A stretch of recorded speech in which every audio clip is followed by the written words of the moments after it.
Ooh, what's up, Internet? My name's Nerdy. And I'm Clarouche. And this is the second time we've done this. Nerdy forgot to press go live.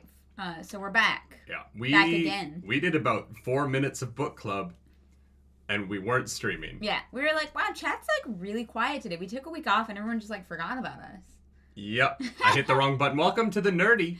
The Wordy. The book club. Hell, That's yeah. right. You have arrived at a show that is really in the running for the most pedantic and annoying show on the internet, but somehow people like it. It's better than like, just being like mid. You know, you want to be the best at something, and if you're the most pedantic, like that's still an accomplishment, you know? Yeah. Can you imagine if we did not have the worst takes ever? The worst.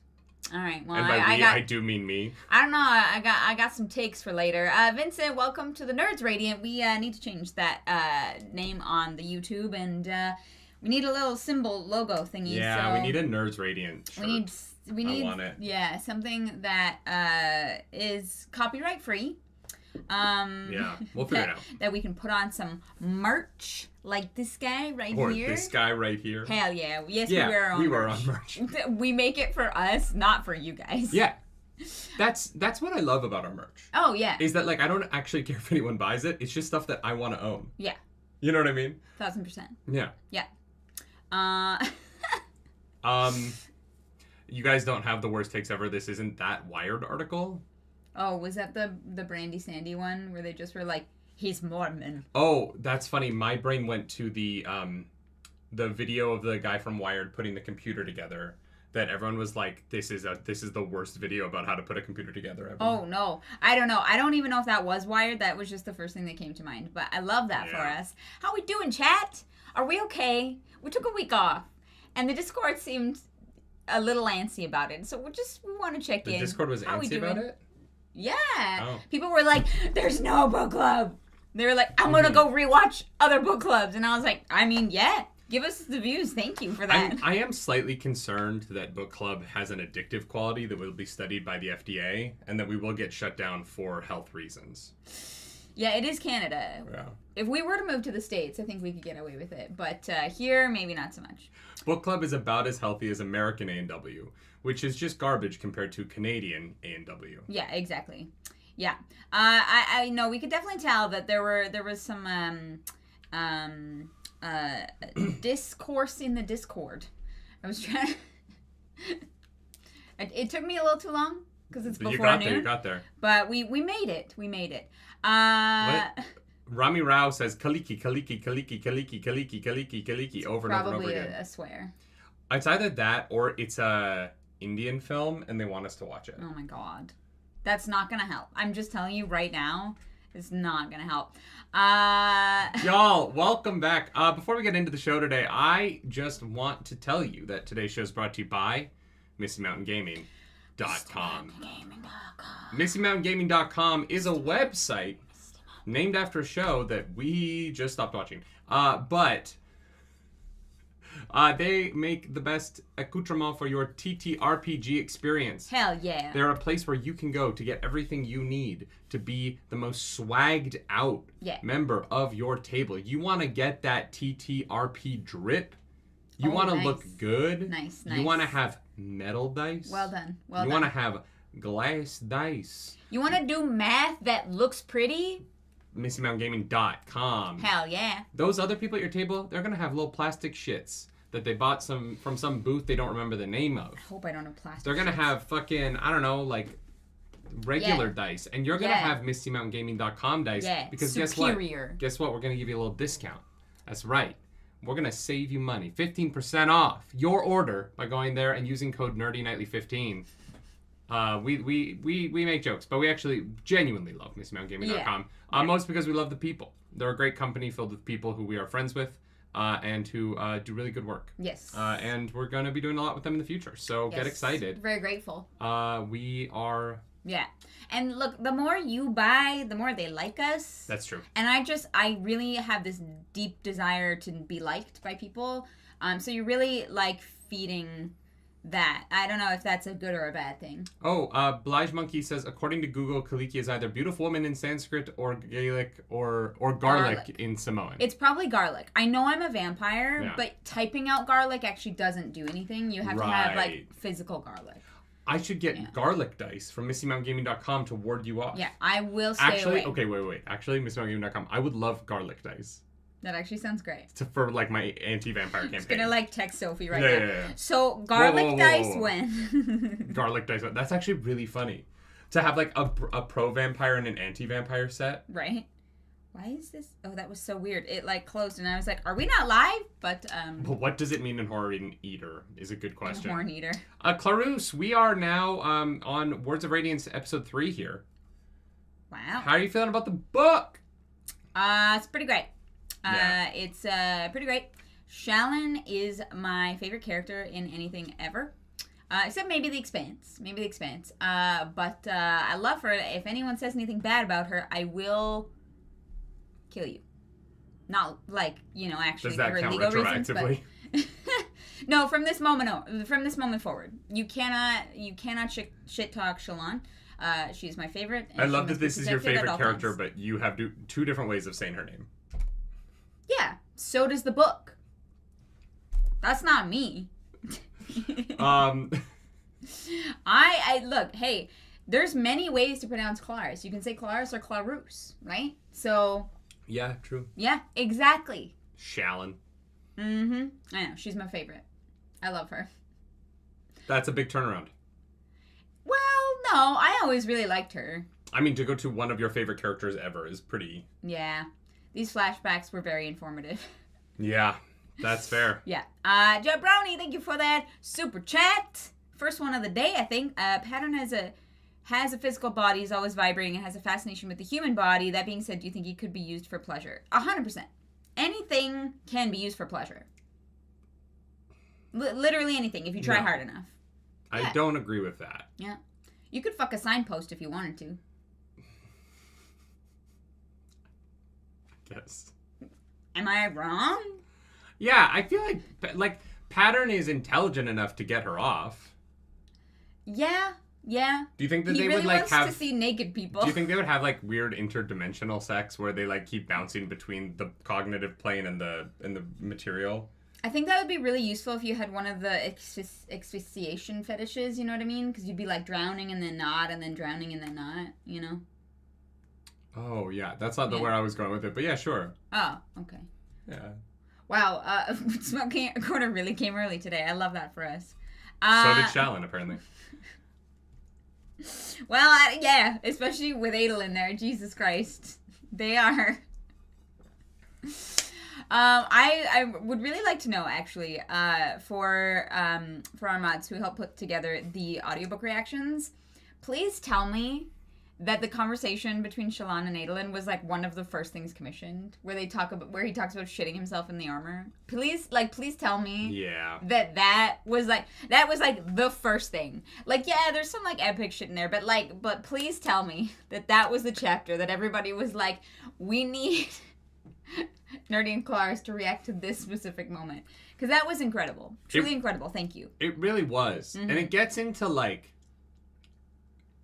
It gets into a thing that, funny thing is, Nerdy asked in one of the first book clubs, how do they shit in those? Yeah, I know. I did. Yeah. It's because I think about it a lot. War is such a fascinating tragedy. Mm-hmm. And one of the things that I find so interesting about war is the like way in which it makes us interact with the worst and most like disgusting parts of ourselves, right? Yeah.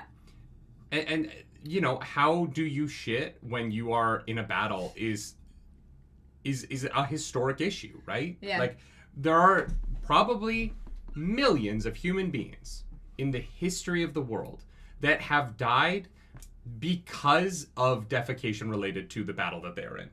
Like, if you go over the entire human history, right? I guess, yeah. And so it's one of those things that, like, I think about, and... This is why I don't poop. Shitting in your armor was, like, a problem. Right? Like, it's especially back when we didn't have as much... It wasn't as easy for us to, like, wash ourselves. Yeah. Knights shitting their armor was a thing. And I thought maybe the shard plate would have, a magic way around it. But like it didn't. They're like, no, you just shit in there. No. And then you hang your shard plate out in the high storm, and it gets rinsed out by, the high storm. Someone else has to wipe my asshole because I literally can't reach when I'm in this plate mail. Yeah. What a way! What a way chapter. to start a relationship between a man and a woman. Honestly, you get that out of the way, everything's easier from there. Yeah. Yeah. I'm happy for them. You know what? I don't agree with that. Oh. Yeah. I definitely went on a first date with a woman, and we went to a restaurant, and in the middle of it, she got up suddenly, went to the bathroom, and was gone for 25 minutes. Yeah, okay.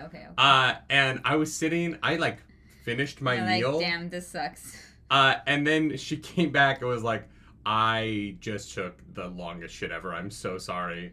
And we didn't have a second date. The vibe, I'm not gonna lie, the vibe was ruined by it. Yeah, I guess that's fair. And honestly, she seemed fine. We didn't. It's not like Adolin took a shit there in the restaurant, though. You know what I mean? Yeah, that's true. Yeah. I think that it feels a little different. Yeah, and I feel like what saves it is that she asked. I think that, if you bring up shit unprompted on a date, it's a little rough. It's one of those things that it has to be, you have to bring it up early. Mm-hmm. Or it has to be brought up by the person who isn't talking about the shit. So then someone has to have already been talking about the shit? Yeah, I think that it is okay if someone asks to talk about shit on a date. Right? But if you're wouldn't it casually volunteering shit, then I think there's a problem. Okay. So someone has to ask a question about it. They can't just volunteer information about it. Yeah, if I were I have IBS, right? That is not something I volunteer as information. Yeah. Until somebody likes me already. Right. Right? I don't just walk into the dinner and be like, hey, just so you know, before we get going, I have IBS, so I poop a lot. But if they were so do you what if I don't you know were what already question you would engaged? ask. Here's the thing, though. If you're I just got engaged to this woman, she should know I have IBS. Arzu, thank you for 10 gifted memberships. Okay, but actually, though, I actually agree with that. Right? I take it back. No, Right? If I were to be in an arranged marriage, one of the first things I would tell them is, hey, just so you know, I do have IBS. Yeah, you're going to have to part deal of our with life. this. Yeah. I'm so sorry. Oh, my God. I feel like I do a pretty good job keeping you from it. Yeah, no, I feel... sometimes it's hey, we have to, pull over to the next gas station because my body's betraying me. But, I don't think... Yeah. No, it's... You're very, respectful. I also think what helps in this situation is that they have running water. But if they didn't have running water... I feel like that makes this stuff harder. Arzu, thank you so much for that super chat. Yeah. I just wanted to say. Or for the members. The memberships. I was talking about poop at the time. That means 10 new people can go watch us react. I also love that Arzu to that chapter gifted memberships and then called gifted members for the bingo. Because Arzu is rigging the bingo. Yeah, it's fine. Arzu is in charge. So, I'm just going to... They get to do whatever they want. I hope your vacation was good. Judah Canizares, thank you for joining the members. Imagine returning from a glorious day on the battlefield and your ass is fully soiled. Yeah. I wonder if your comrades would comment on it. No. What if you have to get on your horse to go back? That poor horse. No, here's the thing, y'all. They all smell so bad. Yeah. The mixture of that metallic-y, irony smell of blood with the sweat of men who marched in the hot sun to the fight, fought, and then turned around. The sweat is alone. Everyone smells like piss and shit. Yeah. The way in which our ancestors were nose blind because the world smelled fucking awful is truly noticeable. I wonder why we have a sense of smell. Not noticeable. We can't notice it, but I wonder why we have a sense of smell.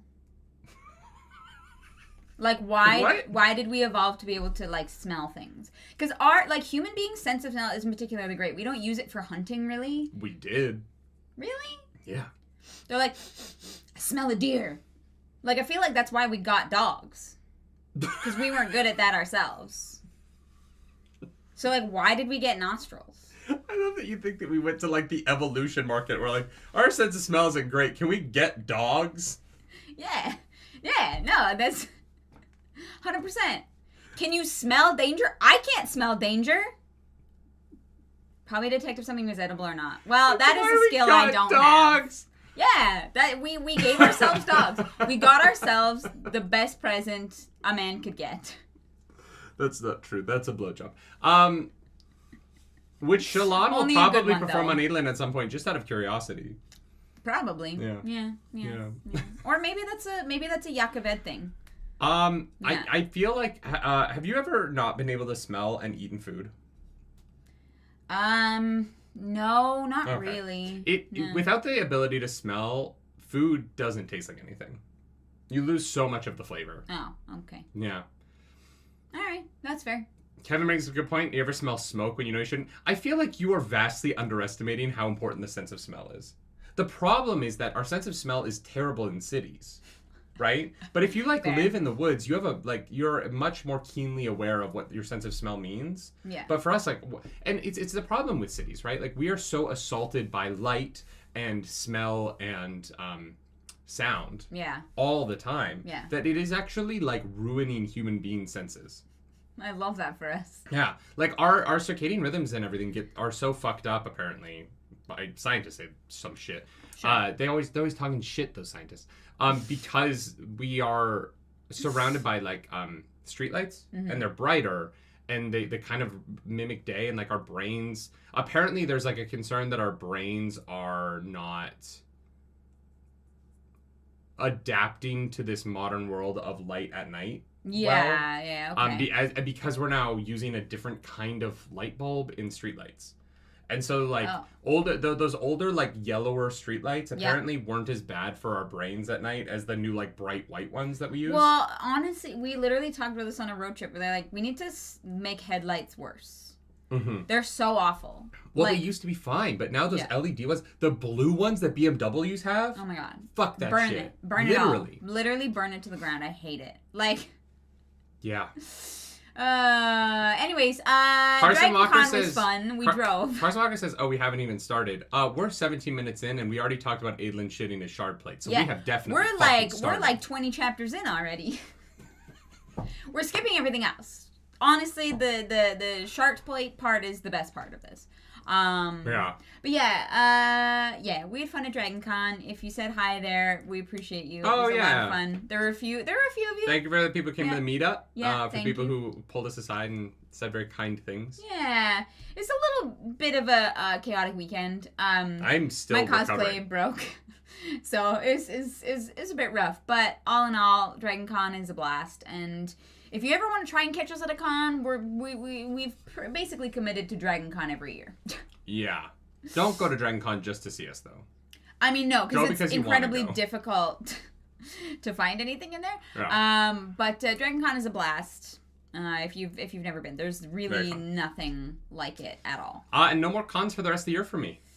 Yeah, I might be going to PAX Unplugged. I have some friends that are going, and I'm like, oh yeah, might as well.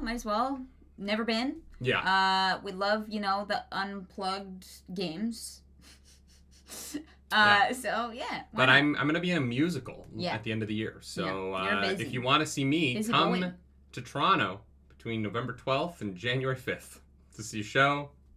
Those are the dates. If you can figure out what show I'm in, based on that, good luck. Yeah, we'll announce that later. Dive into chapter 35. We're in part 3. Deadly. Chapter 35, the multiplied strain of simultaneous infusion.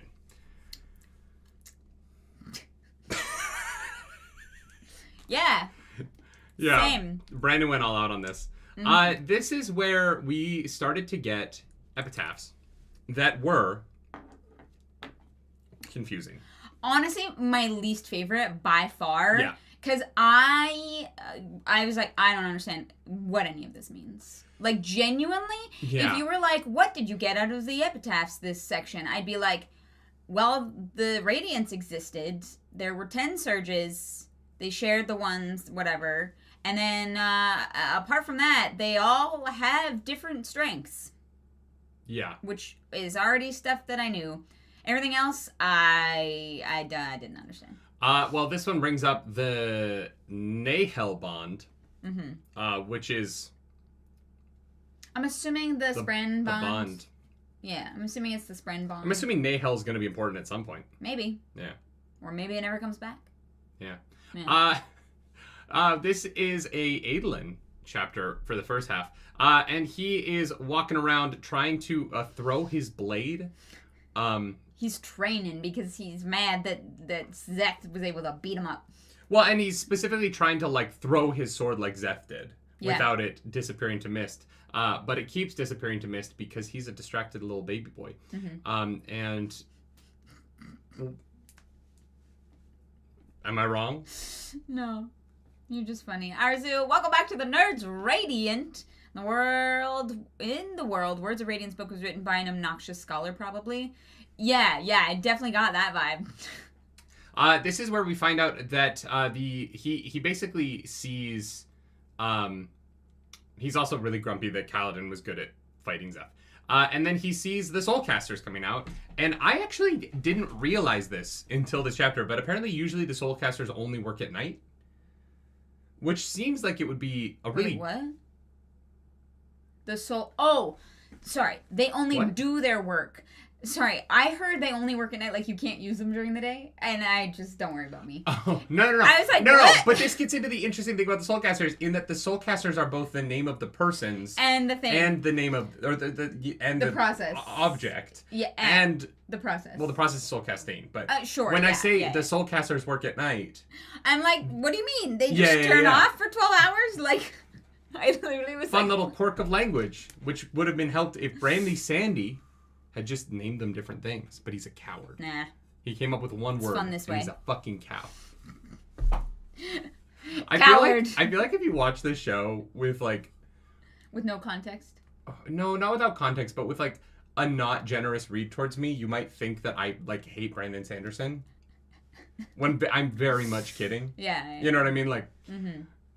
But I realized that I call him Brandy Sandy a lot. Yeah, I don't know. It's just fun to say. I know. It's so much more fun than Brandon Sanderson.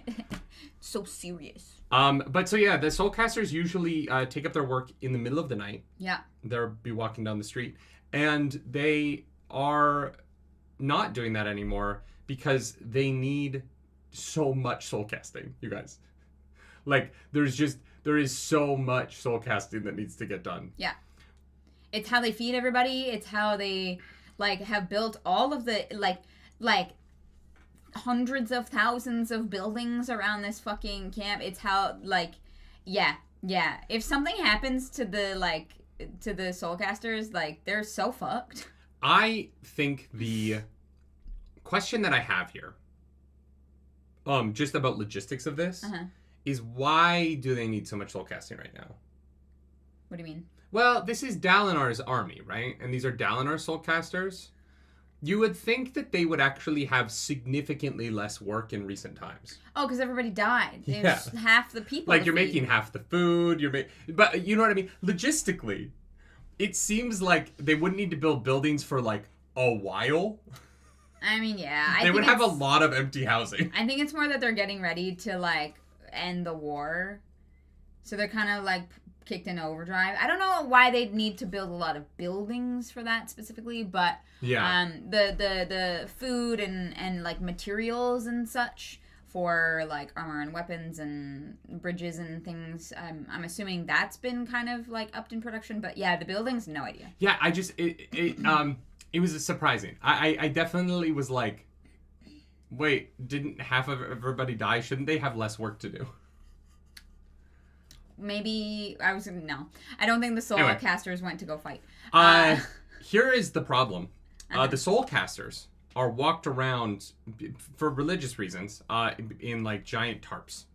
The poles of those tarps are held by Parshmen. So if the Parshmen turn, the first people we're going to lose are going to be the Soulcasters. Right? Like, this was really ominous. Yeah. That you basically are walking the way in which you are getting your food, your, like, lumber, your everything, you're walking them around in a fucking death trap. Yeah. With Parshmen who are going to immediately turn on the people in the middle of this fucking tent. Yeah. When Odium fucking zoops them into war mode. Yeah, it's gonna definitely be a problem. Dedsy, thank you for that super chat. Morning.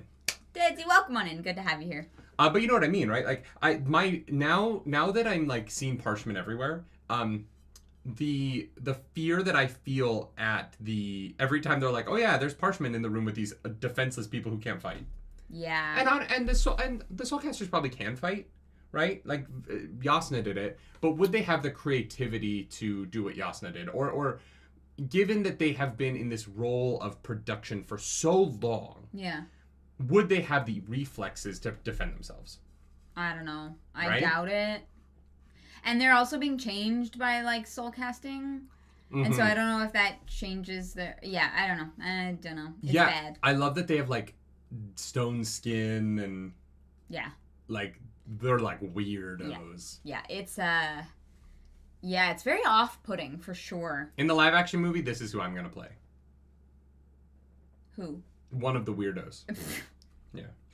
No, I got a lot of work in like background and stuff because I'm like large and gangly. Nah, they would put you in shard plate because your shoulders. Like you would just look big. No. I'm not going to play a lead. I'm going to be in a makeup chair. I know my type. Adolin's friend. I will be put into a makeup chair for like 17 and a half hours to film 30 seconds of footage that does not make the movie. That's my that is the Nerdy Nightly promise. That's your calling. Judah, thank you for that super chat. Magic soul casting sustains Risharan society so much it's actually wild. Without it, I imagine every civilization would collapse. Yeah, pretty much. No, they would figure it out. If they lost it suddenly, they would collapse because they're used to it. But like, yeah. Like if it went away suddenly, they would have a huge collapse that they would have to. They would recover from. It's not like it would wipe out everybody, but it would be really bad. Oh, but like to get into that, like we have the same problem in our society, right? Like one of the issues that I frequently have with people who I agree with politically, but who I think don't think things through all the way is leftists who want to like end globalization, right? Right. And who are like, you're like, how? And I'm like, I don't think you understand how many people you would be condemning to death by shutting production down. Yeah. Right? And it gets into a serious issue that we are running into where we need to keep producing so much more food than the Earth can produce for the population that we have. But if we're going to slow that production down to try and save the global warming and all of that side of it, you have to understand that like the downstream effect of that is going to be that there are going to be people who don't eat. People will die. Right? Yeah. And the reality of the balance of the global economy right now is that the Ukraine war happened and most of Africa was starving, right? Like we are in a position where we had to get the grain out of Ukraine because there was going to be a famine. Yeah, and if you want to do that on a global scale, people are fucked. And it just isn't as simple as, and where I get hung up with people that I agree with like their sentiment on, is that they're like, well, we just need to stop it. And I'm like, that's not how that works. If only, You can't, like, if you just pull the brake on it, billions of people die. Well, and it would be the same with Rashar, right? If soul casting went away, you're fucked. Well, it's also part of the conversation that, in a not exact sense, but in a similar sense that Adolin and Shallan have, of the Parshmen. Yeah. You take away all the Parshmen. They are obviously not like food, but they are essential to these people for their everyday lives, for moving food around, for like harvesting, for like anything that you can think of that is kind of like a mundane job is my assumption that they do. And if they all literally just disappeared, not even if they turned on people to fight, if the Parshmen all just disappeared, like the sudden change in Roshar would be like maybe in all of Roshar. I don't know how much Parshmen are a part of in like, Alethkar then or Shin, but well, and also I know Yakaved, her Shallan's dad had Parshmen as well. So I think on like certain places. I think in Eastern Roshar. Right? We know there's a lot of Parshmen in Eastern Roshar. But you know, like I think that the Horn-Eaters would probably be fine. Yeah, I don't think they use Parshmen. It really seems like Alethkar, Yakaved, this kind of pocket of Eastern Roshar. The Shin would probably be fine just because they have so much farmland, right? And they grow, they're able to like grow crops in a way that they can't on the eastern side of the continent. Yeah. Yeah. Yeah, it's I feel like it's gonna get bad. Like this series is so expansive, pardon me, enough that I think that we have the room to explore those kinds of repercussions. Oh, I think I genuinely think there's going to be an apocalypse. Mm-hmm. You know what I mean? And I think that Brandon Sanderson likes to write those, right? I think that if I hadn't read Mistborn or Warbreaker or Elantris, which all have these sort of apocalypse level events take place. Yeah. I would maybe be like, well, maybe they'll stop it and it won't go. But because it's Brandon Sanderson and like every world that we've seen him do, he's blown up, right? Yeah. Mistborn was blown the fuck up. Warbreaker maybe a little bit less so. Like that's the one where you kind of get the traditional the heroes stop the apocalypse before it happens kind of thing. Yeah. But and then Elantris like is a post-apocalyptic world for that country, not for the whole world, but for Elantris and for what was that country called? I can't remember. And so I think that is something. I think that Brandon Sanderson enjoys playing with the extremes of that, and so I am reading all of these scenes about Parchment and reading all these scenes about like the Soulcasters are how we all survive, and without them we would die. Yeah. And I'm like, oh, okay, this is Brandon Sanderson. That's gonna go fucking terribly. Yeah. And then he's gonna write away. You know, the characters will find a way out of it afterwards. But yeah. I think that as an author, he enjoys those extremes, and when he has written the aftermath of those extremes well, like in Mistborn, I think that he is an exemplary writer. Yeah. And then when it hasn't worked as well, like the ending of Warbreaker for me, it's like fine. It's fine, right? And so I'm really curious because I know that I know just because of the ether that the first 5 books of Stormlight Archive are sort of like part 1, and they're kind of their own story. And then so Wind and Truth is going to kind of be the ending of all of this part of it, leading into part 2. Okay, gotcha. And so I think that what's really interesting about this for book club is this is kind of the first big series we've covered where the audience doesn't actually know if it ends well. Yeah. Because we're always behind you guys, but like the audience doesn't know if this ends well. Right. If he pulls it together in Wind and Truth. Yeah. And I'm really curious if he's going to be able to do it because it's so big. Yeah, it is. It's tough shoes to fill. I mean, he's filling his own shoes, but like, you know, it's still tough. Yeah. I'm hoping it goes more the direction of Mistborn, which I thought ended kind of perfectly. Even though I was so mad that Lester Bornis didn't die. Yeah. Navani is hanging out. She's doing some science. She's doing some science. I don't get it. We don't have to talk about it. So basically, Navani, the fabrials are starting to sound like Legend of Zelda Tears of the Kingdom shit, where like there are platforms that float, and if you split a gem, you can bounce they can like be opposites of each other, and so you can use the gem in one platform, lower that platform to pull another one into the air. But the platform still has to start in the air somehow. So I don't understand what the point of it is. Because if you could raise a platform of archers with no way to climb up to them, you would have such a fucking advantage on the battlefield. But you have to build the opposite platform to be the same height, which means that there is a way up there. Right, but if that platform is 80 yards behind your last line of defense, right? Yeah, they just can't do that. You can hover archers above your force, and fucking it's such an advantage. Yeah, only if you can use it far away. If they have to be beside one another, you have to build something that has to be that away, tall. Though, right? Like, but even if you had archers... They literally say the further away it is, the bigger the strain on the gems. Sure. But I'm saying, like, the other platform could be somewhere, like, just at the back of your army. Like, you only have to really have it be 100 feet back, and you would have a huge advantage. Because the number of soldiers you would have to get through that 100 feet to get to the back platform. That's still far. Like they literally talk about. Oh, it is far. Yeah. They talk about like that. I mean, unless they can find the biggest fucking gem hearts in the depths of the ocean, maybe. Judah, thank you for that super chat. We were all Adolin while Navani explained things.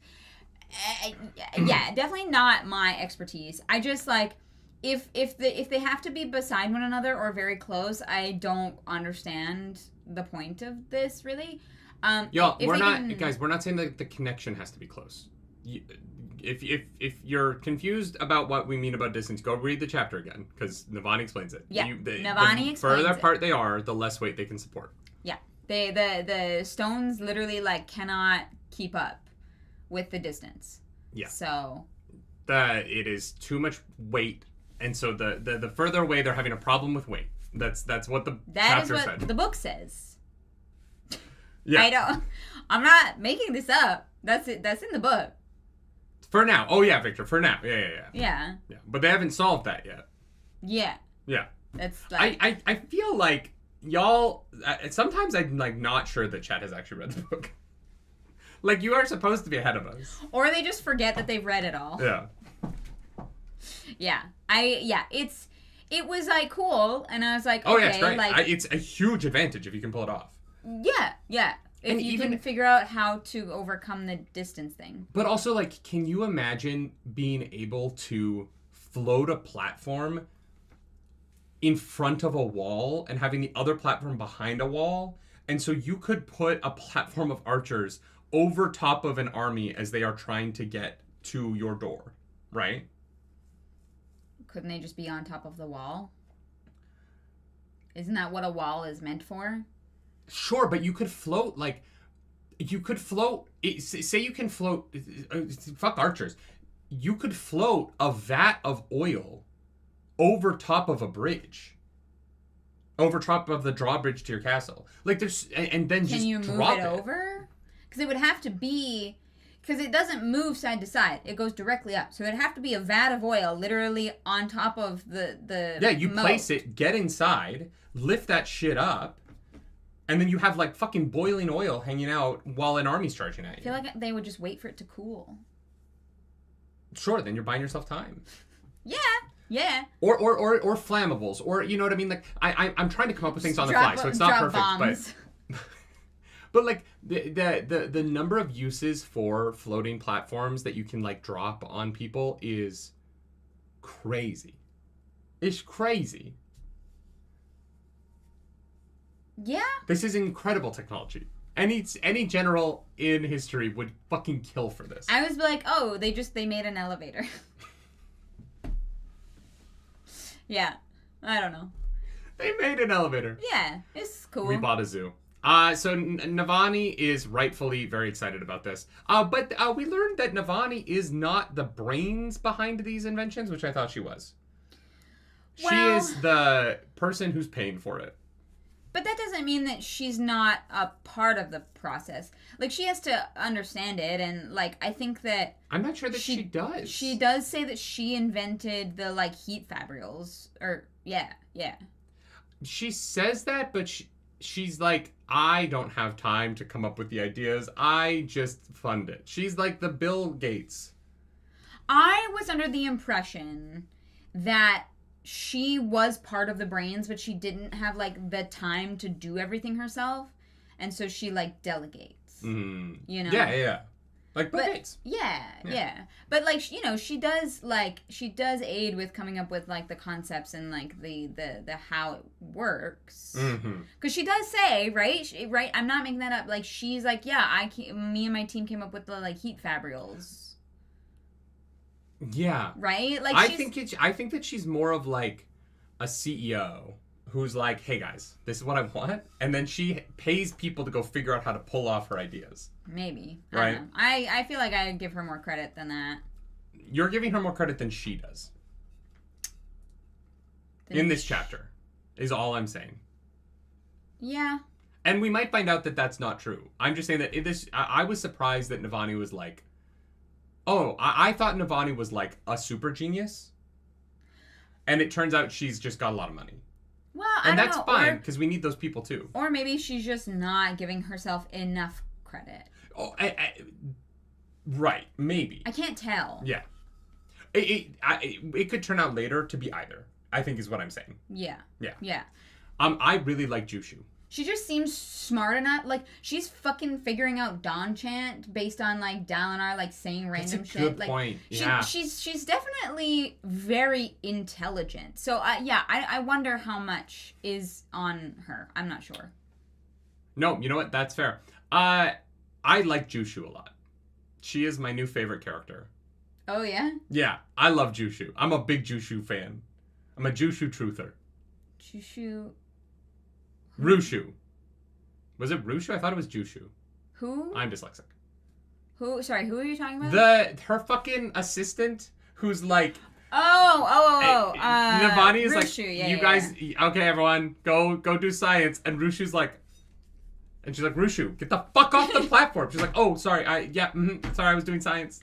Jushu is Shallan's brother. Right. Oh, no, yes. Rushu. Okay. I was like, what? Rushu was cute as shit. I like her a lot. I hope she becomes a main character. I love that she became an Arden because she was too pretty and men kept harassing her. Yes. Everything about Rushu is my favorite. She's just a little lesbian, you know? She wanted to be left alone by men. Yeah. And the men of the Ardentia, who are not supposed to be men, but they're fucking men. Yeah. She is so innocent and sweet, and she must be protected at all costs. I was so enamored with this woman. Yeah. She just wants to do science so hard. Yeah.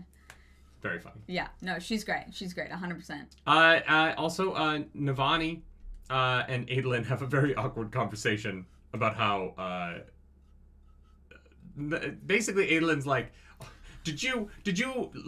are you allowing my father to do these bad things? And she's like, allowing? Like, I'm basically forcing the bitch. I had to force him. I worked so hard to get here. And Adolin's like, great, this is really gonna help. Do not dare diminish the effort I put into seducing your father, boy. Yeah, she's like, oh, this is Adolin's like, great. This is really gonna help our cause. I love that for us. Yeah. Judah, thank you for that super chat. I think she also has a degree of inferiority complex because of how brilliant Yasna is, but it's refreshing because she doesn't resent her really. Yeah, I agree. No, yeah, for sure. Adolin brings up a good point though, where he's like, I think that you want us to follow the rules that you like and want to ignore the rules that you don't like. And she goes, yes. Correct. Thank you for I'm realizing. so glad you figured this out. Yeah. You beautiful but dumb boy. Yeah. Our favorite himbo. Yeah. Yeah. And so, yeah, Judah, I definitely agree with you because especially we see later on the relationship between Navani and like Yasna and how her death like really affected. Yeah, her. For sure. The last little bit of this chapter is that Adolin, Navani is like, Adolin, now that Yasna's gone, probably free of that betrothal. And Adolin's like, well, no, he's like, yeah, maybe. We're never going to see that woman. No, he's like, oh, someone got to pick who I get to marry? God, that's so nice. Well, yeah, but he hasn't seen Shallan yet. Oh, my God. When he does. Oh, my God. Linus, thank you for that super chat. Quoting Yasna, beware my mother, she bites. I would let her. Yeah, she can 100%. Bite me wherever she wants. Wherever. Well, yeah, I mean, you know. Maybe. It's softer in certain places. Depending on, like, the mood that I was in, you know what I mean? It really depends. That's a lot. I didn't say she could take a bite out of me, just that she could give me a little nibble. Yeah, exactly. 100%. Chapter 36, A New Woman. I made a joke in the audiobook reaction to this chapter that got me a night on the couch, so that's fun. Which couch? Clarice is very mad at me. No, you just couldn't sleep. No, I'm making a joke about a joke that the audience... That only some of you get to And honestly, even the people who watch that video probably forgot about... Probably. That joke. It was a good joke. I basically was like, my wife just turned 30, so I need a new woman. Yeah, wow. I appreciate that you were not going to make the non-patrons have to pay to go figure out what the joke was. Guys, stop giving me money. Actually, no, I take it back. Keep giving me money. You know what? It's a great day to sign up for our Patreon. You want to know why? The Canadian government reached out and sent us a $15,000 tax bill based on assumptions they made, apparently. So... They're like, hey, guess what? You have to pay your taxes early, and this is how much we think that you're gonna owe. And we were like, I beg your fucking pardon. So, if you have ever loved us and you want to go to patreon.com/nerdynightly, Just throw us a $5, you know? Yeah, just, you know, it's $5 a month. You get way too many full-length reactions to things. Mostly me watching anime by myself. Or become a member over at Nerdynightly. It's only $3 a month, and you get videos a week early. Thank you to the, 80-something people that have signed up. Hell yeah. We love that. Samantha A says, I send those letters to my CPA. Oh, no, we talked to a lawyer. And they're like, oh, yeah, you just have to pay it. So... Yeah. You know what's great? You know what's really wonderful? When you're a small business, is getting a $50,000 surprise tax bill in August. Yeah. But you don't open until September because you didn't think it would be that big a deal. Well, no, and they literally were like, this payment is due, in 2 weeks. And I was like, hold on. Like, I was like, what the fuck? I literally was like, calling. I was like, what is this? What do I do? And the tax people were like, oh, yeah, no, they just started making, small businesses pay their taxes early. Yes. Because they felt like it. And I was like, okay. Yeah. Yeah. Cool. I love that for us. Yeah. Even though it is way more than what we should. Yeah. I don't know. It's great. It's great.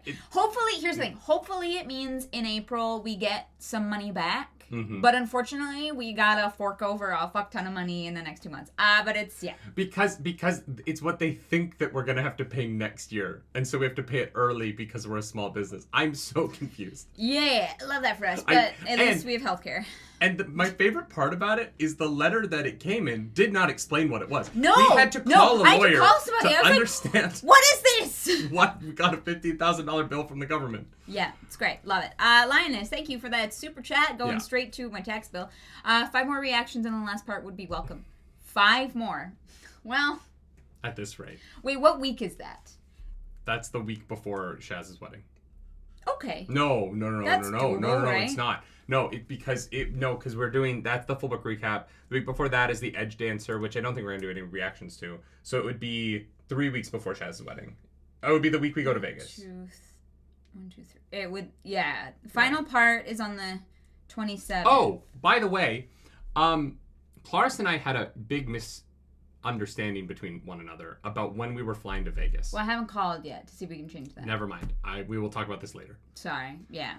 Mom and Dad are fighting. Let's go into chapter 36, A New Woman. We are 50 minutes into the podcast, and we have covered 1 chapter. Love it. We find out that Pattern can unlock locks, which is very useful because Shallan is a little fucking thief and a spy. And that is going to be her role. She is the rogue, and I cannot wait to play this world's version of a rogue in the Cosmere RPG. I put on a new face. Someone basically has to play this class in every game. Oh, 1,000%. Because otherwise you do not have a lockpick. No. You're fucking plus 10 charisma, plus pass without trace, plus 5 to sneak. It's great. I love it. It is the ultimate bard rogue multiclass. Yeah.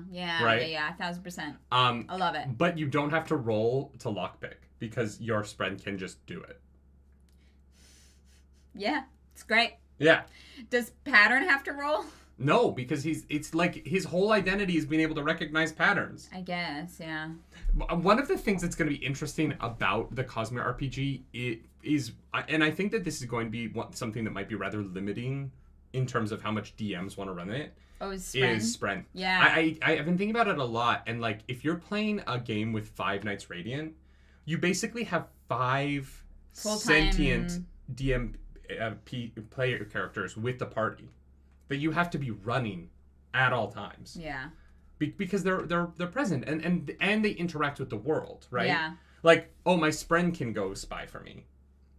It breaks a lot of TTRPG gameplay stuff. Right. In a way that I really hope the game accounts for how that's going to work. Yeah. Because reading the books, I'm like, fuck, this is a nightmare. Yeah. Yeah, for the DM. So fun for the players. For sure, right? Sure. They're going to definitely need to help out with that a bit, I think. Rishi, thank you. Welcome to the Nerds Radiance. Appreciate it. Yeah. Judah Canizares, thank you for that super chat. Who's a better rogue, Vin or Shallan? That depends. If you want to be not seen at all, Vin, or if you want to infiltrate, Shallan. Because Vin can't change her face to look like someone and get information that she wouldn't have access to. She would have to like find it written down somewhere, whereas Shallan turns into fucking Amaram and is able to like... Yeah, but that's only because she's at the lowest of her powers. You have to remember, Shallan can draw a wall where there's not a wall. It's pretty sick. You know what I mean? Like, Shallan is Vin's probably the better rogue. Yeah, Vin's a better assassin. Yeah, for sure. Like, Vin is uniquely good in... James Ross, thank you for the audit help. Thank you. Appreciate it. Only $14,995 to go, guys. Love that for us, you know? We're going to start a telethon. What's that? It's where a bunch of celebrities sit by phones and take donations on TV. Do you not know what a telethon is? No. Oh. What? I guess they don't really do them anymore, right? Yeah, I've never That's heard of wild. That. Telethons were like big charity drives on TV. And basically, like, they would get a bunch of celebrities together to pretend to answer the phones. It was never actually the celebrities answering the phone. You had, like, a 1% chance that there was a celebrity on the phone. Oh, yeah. But the telethon would, like, go all night. And, like, there would be, like, variety acts. And, you know, like, there would be... Oh, cool. They were big. Like, they were a big way for charities to raise money back in the day. So what you're saying is we'll get, like, a, like, not traceable, like, Google number, and we'll just take calls from the community all night? Ooh, that's actually a really fun idea. That's how we get spoiled. No. Yeah, I don't know. It's true. He says, I thought they stopped doing them after Kanye West said George W. Bush hates black people. They might have. Yeah. Was that on a telethon? I vividly remember him saying that, but I don't remember what it was on. That's fascinating. I have no idea. Is he wrong, though? I can't say I know much about Bush, so... That's true. Yeah. He's a very mediocre painter. Alrighty.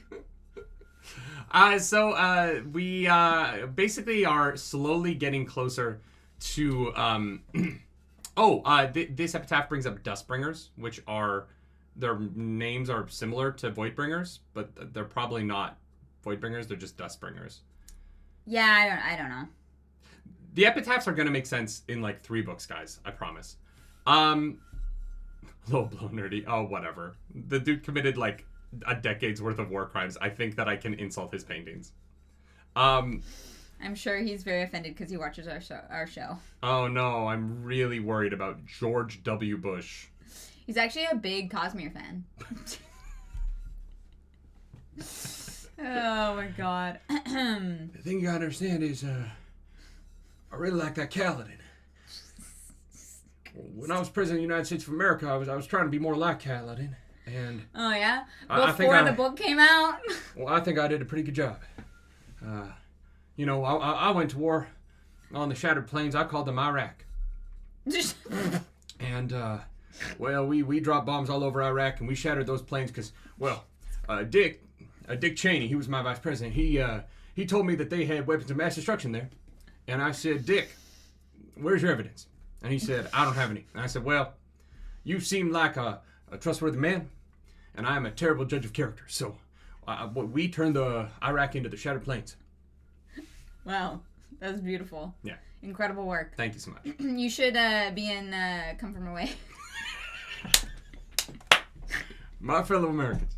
God damn it. I'm amazed that George W. Bush was able to squint and read teleprompters at the same time. You know what I mean? He probably had to squint to see it. He just has a really bad astigmatism, you know what I mean? He's like, been there. I really want whoever plays Sadius to do it as a George W. Bush impression. Listen, Dalinar, the thing you gotta understand is I gotta go get those gem hearts. Oh, God, no. That's Terravanging. All right. Anyway, someone throw a shoe at me. God. Yes. So, apparently I have a good George W. Bush impression. I did not know. Thank you. I will be doing it much more on the show. Great. This show is going to be very topical to 2007. I love that. Wait, wasn't Obama president in 2007? Obama was running for president in 2008.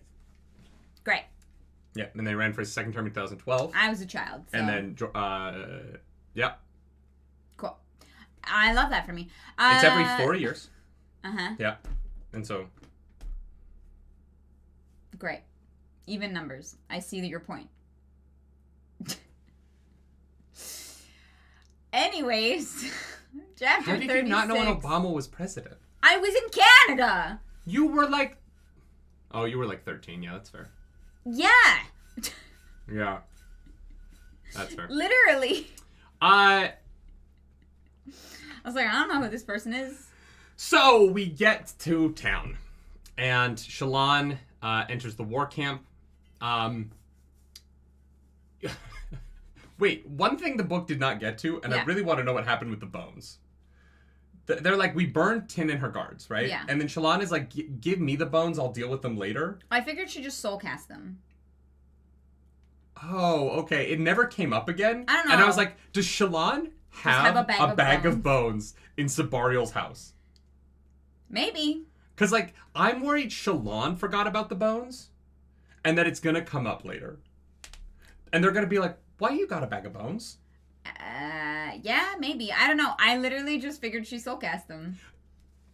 Would have happened on screen. Because she would have had to go to the fucking Shadesmar and convince the bones that they're not bones anymore.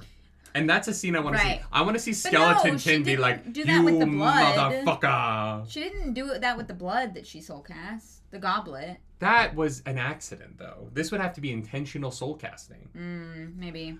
Brian ETA, thank you for that, joining the Nargs. Started watching super late, but if this hasn't been brought up yet, how did you guys enjoy the finest poop joke in American literature? Well, if you just started the video, or here's the thing, if you popped in and you're in the middle of the video here, go back to the beginning of the video. Yeah. It's pretty great. It's pretty great. It's a good, it's not even a joke. It's just an earnest story. You know what I mean? It's like my favorite kind of comedy. Yeah, where it's not like a setup and a punchline. It's just that the reality is so funny. Yeah. And so accepted. Yeah. And that's why it's brilliant. Yeah. And then people are just like, yeah, we all gotta take a shit. No one really talks about it. It's awkward for everybody. Nobody likes it. Like, yeah. Especially the people, could you imagine having to wipe Adolin's ass? I mean, I can imagine it. You know what? Never mind. Shouldn't have asked. Chase, thank you. I would do it. I'm not that fucking squeamish. You know what I mean? Sure. Like, I wash my hands after. Here's the thing. I have had to, like, help some elderly relatives in my time. And so I'm just like, look, sometimes shit happens. I wipe my ass every day. The idea that I'm gonna get, like, so out of sort. I feel like people get so fucking, like, ridiculous about some things. And, like, nurses wipe asses constantly. And they don't fucking complain. And you know what? Nurses deserve to be paid more, I think is what I'm coming to. But, like... Yeah, I don't know. I just... No, that's fair. That's like, fair. Oh, I could never do that. I'm like, would it be that bad? It's just kind of weird because it's like wiping, like, Justin Trudeau's ass. You know what I mean? Sure, but I've eaten ass. I've stuck my tongue in other people's assholes. You know what I mean? Like... I have had men fuck me in the ass. The idea that I'm gonna get all fucking squeamish about another man's ass at this point... Like, it's like the High Prince. You know what I mean? is apparently the hottest motherfucker on the planet. I would probably eat his ass if it was clean.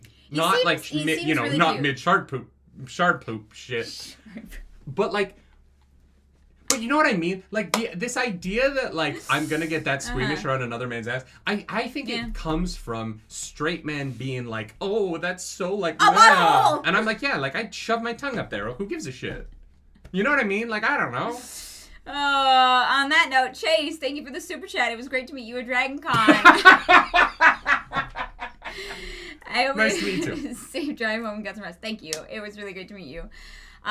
Incredible. Truly, truly incredible. Yeah, wow, thank you for that, super chat. Yeah. No, I get it. Like, I changed my brother's diapers, so it's like, whatever. But it's just funny, like, it's just funny because I think that it's, like, the High Prince. Like, I feel like, you know, like, there's someone who's like, can't believe this is my job. But, yeah, anyways, wild. Wild. Yeah, I don't know. I think the way it's written is very funny. It's very good. No, it's great. It's but like, if you were like, fantastic. your job is to go wipe the prince's ass, I'd be like, okay, yeah, it's part of my job. It depends if you wipe back to front like an animal or front to back like a proper person. Cade, catastrophe. Thank you for that super chat. That's more a like male-female thing, right? Women really have to wipe front to back. For men, it's not as important. I mean, yeah, I just wouldn't want to get anything like stuck in that crevice. In that crevice? Yeah, like between like your balls and your taint. Like there's like a, they meet. What? There's no crevice. There's a like crease, like they No. Yeah.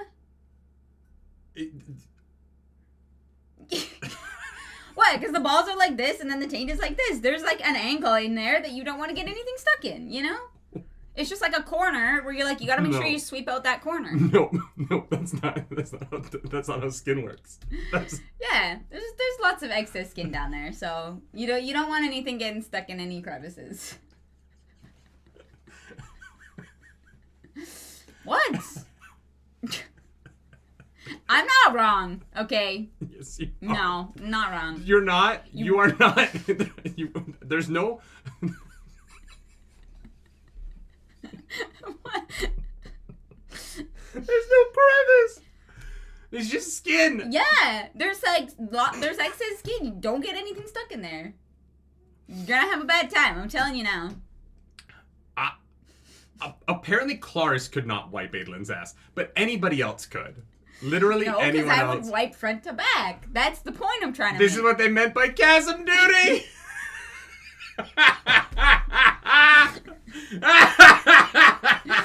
Oh my god. Oh my god. Bridge 4, permanently on chasm duty. Hey, they just, you know what? They get it. Oh my god. Yeah. Okay, I want to be really clear. Wipe front to back. If you wipe back to front as a man, all you have to do is like pull your testicles forward a little bit, and then you're gonna be fine. You're just gonna make an instructional video, like what? Sure, I will make an OnlyFans that is just an instructional video on how to wipe your ass. How to wipe for dummies. Video 2: how to wear deodorant at conventions. Something most of you fuckers are failing at. God, you smell bad. Not our chat. Our chat smells great. No. But like, god damn, just wear fucking deodorant. Anyway. It was crazy to me. Dragon Con smelled better than Gen Con. Yeah, because everyone's there to party. Yeah. And so whereas like Gen Con, like, they like tabletop degenerates who like are like, I'm gonna sit on the other side of the table. I literally at Dragon Con had this absolutely fucking smashed couple walk up to me and was like, here, we're trying to proposition threesomes, take a condom and a ribbon. And I was like, okay. I literally like couldn't stand on his own 2 feet. Yeah. And I was like, have a good time. They were the traditional like proposition couple though, where she was very attractive and he was fine. Yeah. He was just fucking like so wasted that I was like, oh, you're gonna pass out. You're not doing this right. Yeah. Ernest Hill, best 5 minutes of my day. You're welcome. You're welcome. I call my sex life. Hang on. Roger, thank you. Welcome back to the Nerds Radiant. Don't unsubscribe then, because we'll keep talking. We're gonna keep teaching you guys how to wipe your ass. Wiping techniques. Which you should all know because this is not a show for children. If you are under 18, please leave. For the love of God. Let us know if you are under 18 in our Discord, because we have a prize for you. And that prize is the boot. Getting banned. The boot. It's the hammer. Adults Jesus only. Christ. Okay. So moving on. So Shallan decides to draw herself as what she like wants to be and be super confident about, having to go tell someone that their beloved family member is dead and also be like, I am engaged to one of you. So that's fun. And so they go up to, they make it to the camps, and they go up to go to the big old meeting. And she just walks right in, and they're like, never mind. Yeah, she looks very important. Yeah. But they do meet Kaladin, which Gaz ain't so happy about, because Kaladin recognizes that motherfucker, obviously. And Gaz gets seized, and he's like, Shallan, you are an imposter. You're a fucking liar, because you took my boots. And she was like, yeah, I had to wear like 4 pairs of socks. I replaced the soles, but... And it went about as well as I thought it was going to. It ended with Shallan and Kaladin throwing, honestly, like, really mean insults at each other. It was like high school yo mama. But meaner from... Shallan's were meaner. Yeah. But not her fault, though. Yeah. She just, like, went after Kaladin's parents and doesn't know that Kaladin's parents are... He can't go home because he's so ashamed. Like... Yeah, no, I know. Knowing Kaladin, her insults hurt real deep, and his are very shallow. Yeah, yeah. I mean, I guess it depends on how important you think, like, Shallan thinks her looks are. Because, like, Kaladin's, like, basically, like, you're ugly as fuck. That does not matter in this instance. Maybe, what if she was really, like, self-conscious and, like, overcame, like, a body dysmorphia? You know what I mean? Kaladin doesn't know. I will always say going after someone's family is the lower blow. If you don't know anything about them. If you want to come at me, right? Yeah. If you come at my family, it changes the dynamic, in my opinion. Yeah, for sure. Which is why, like, your mama's so fat jokes are never actually about your mom. You know what I mean? Yeah. But that's like a structure. But when you're like, your family doesn't love you, it's like, well, my parents died last week, actually, so thanks for that. Yeah, right, yeah. Yeah, no, it was rough. Like, it would be like if Kaladin was like, yeah, you look like a chill, your mom dropped dead when she saw you. Shallan would be like... Yeah. Yeah, no, but 100% that. But, like, to me, like, that's the line. Yeah. Being like, yo, you ugly, and being like, you're so ugly that your mom is dead because of it. It's like, oof, that's rough. Yeah. No, and in this case, it's not. I'm not blaming Shallan for this. She doesn't know that Kaladin is like. For sure. You know what I mean? She just crossed a line. But this felt rougher for Kaladin because we know him. Yeah. Bridge 4 asked if we guys are going to Dragonsteel. No. A, spoilers. B, it's sold out. C, Nerdy's busy. But next year... We really want to go next year. Next year, we would really like to make that happen. So if you know... You could go if you wanted. It's the same weekend as PAX Unplugged. I know, so if you don't go to PAX, you could end up at... Oh, I could, but it is sold out. So... Here's the thing. If you want us to be invited guests at Dragonsteel next year, just let people know. Tweet at them. Email them. Let them know. Send them the clip of us talking about the crevice between the anus and the testicles. Yeah. Where Clarus is worried that I lose poop inside of myself. Not worried about you. Inside of yourself. Did you think there was a hole there? What do you think a crevice is? Like a crevice. Oh, yeah, that's a hole in me. It's not a hole. You thought I was saying you had an extra hole down there? You said a crevice. Yeah? Like poop would, like, get into it. Well, yeah, because there's, like, skin folds. I cannot with you. I think maybe Clarus meant crease. Oh, maybe she meant crease. Yeah, it's just a different word for crevice. Nope. Yeah. It's a tiny crevice. It's like a boop. You know what I mean? Okay. I'm just saying. Anyway, they fight. Shallan gives Kaladin a piece of paper that's note from Navani a note from Navani to Yasna. And Kaladin takes it in, and Shallan, much to Kaladin's chagrin, is allowed into the room. Yes. Takes a minute, but we get there. Chapter 37, a matter of Omniocris has it correct here. A vagina is a crevice, not a crease. Well, no, it's all a crevice. It's just depending on how shallow it can't all be a crevice. This is not crabs in Stormlight Archive. It can't just be all crabs and all crevices. A crevice doesn't have, like, an exact, like, depth to it. It could be 2 millimeters and it would be a crevice. But that wouldn't be a crevice to me. What is the definition of the word crevice? Crevice, a narrow opening or fissure, especially in a rock or wall. But not exclusively. So, unless that thing goes all... a narrow opening caused by a split or crack. Well, if you have eczema and your skin cracks down there, then definitely do not wipe back to front. Please. For the love of God. I don't have a crevice in my taint, is all I'm trying to say. It's just a flat taint. It's very shallow. Oh my god. A matter of perspective, chapter 37. The meeting goes on break when Shallan shows up. And Adolin is really struggling to focus because he's, worried that Szeth is going to kill his father. Which, fair. And in walks... Well, actually, first, Adolin basically is trying to get this guy Rel to fight him. But Rel doesn't want to fight him, so Rel's brother or cousin or relation... is a single shard bearer. Is like Adolin bets 5 against his 1. Yeah. Which is crazy, but sure. No, not crazy at all. Totally reasonable. Yeah, I mean, if you know you're gonna win, then like fine. It just is like he was willing to go 5-2 with Rel, who is the dueling champion. But 5-1 is rough. Okay, but it would be like an NFL team being like, we will give you all of our Super Bowls, or we get your high school. And they go up against a high school team. And it's like, yeah, they bet their 5 Super Bowls against the high school. But, like, that high school is about to get fucking rocked. You know what I mean? Yeah. Like, it is the 5-2 with Rel is a little bit dangerous because that's a dueling champion. I guess, yeah. Adolin's just pretty cocky. This is like they're fighting the Karate Kid, right?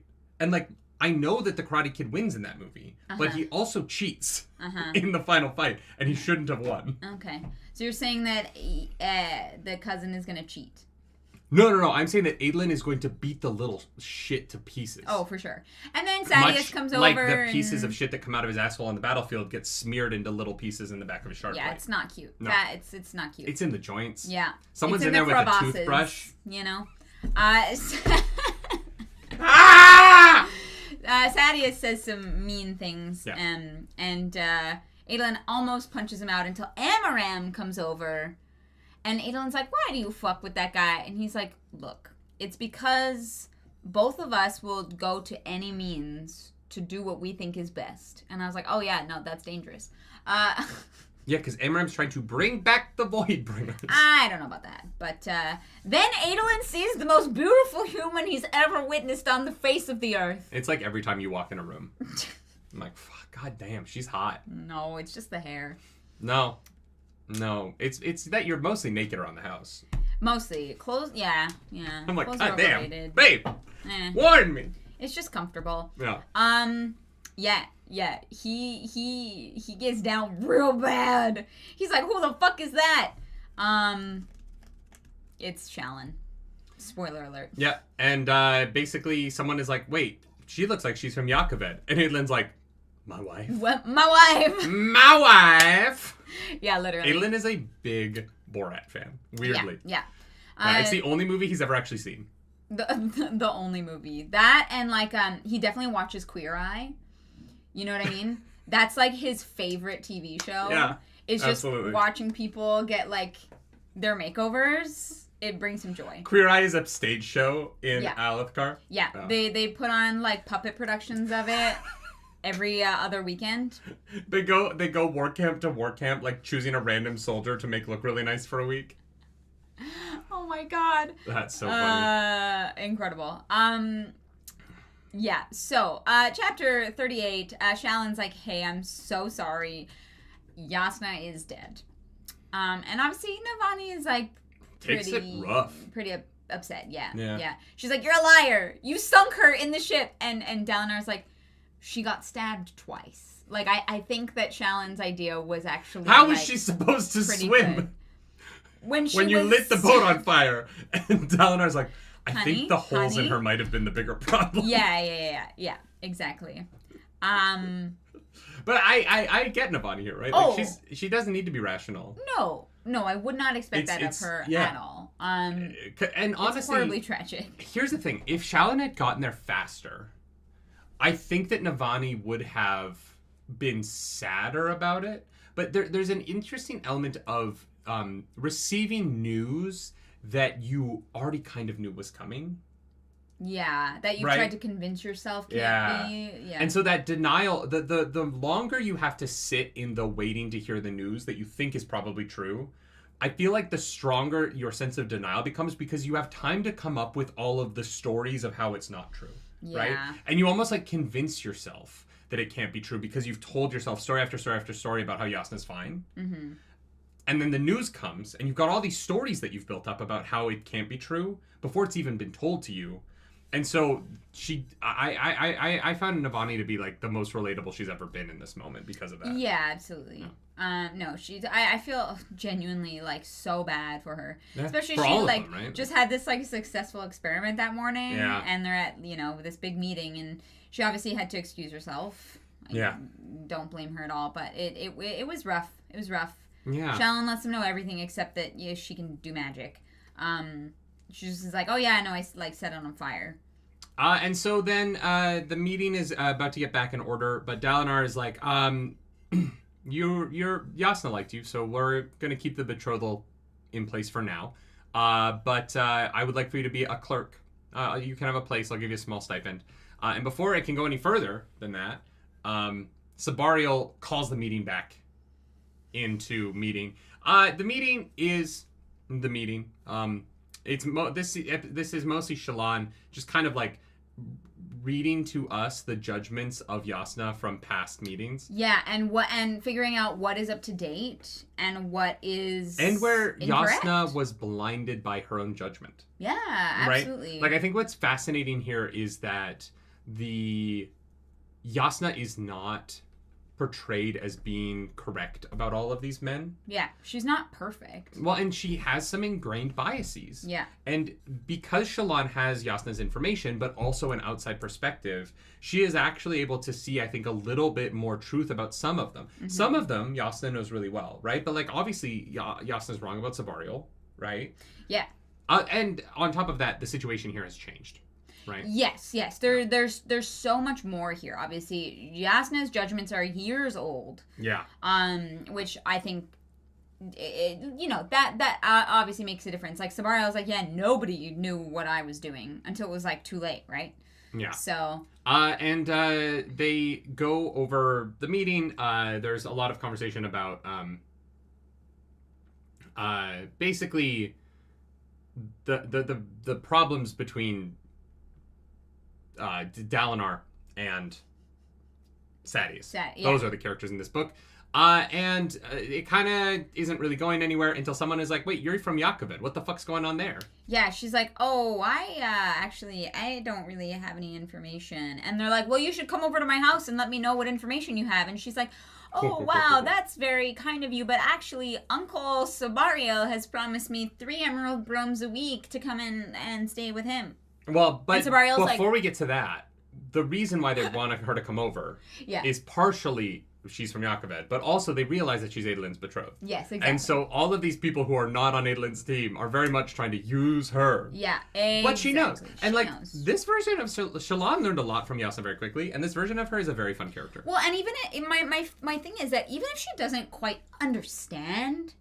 There's seems like she understands. But there's that instinct, right? She picks Sabariel on instinct alone, right? Like she may not have like the knowledge of exactly what's going on or maybe exactly what these people are looking for. Mm-hmm. But she understands that something is up, and she has this like instinctual political mind in a way that I think won't always be correct. Obviously, there's like that would be boring, but it does make for these really fun interactions, especially when throwing her to a completely new group of people. She's never met any of these people before, and so she can and she's also kind of a nobody in Yakoved, so she can play around kind of how she wants. It doesn't mean that there won't be consequences for it, but it's better than like kind of doing nothing and just getting shuffled around. Yeah. And so basically Dalinar is like, well, she's going to be one of my clerks. Mm-hmm. And she's like, oh, actually, no, I didn't say that. Thank you for your offer. Very generous. Mm-hmm. But I already received an offer from Sabariel. And Sabariel's my uncle. Like, yep, I did. Yep, she's a family relation. Yeah. He promised me. She's too young for me. 3 Don't worry. bromes a week. Yeah. And Sabariel's like, I did that. Mm-hmm.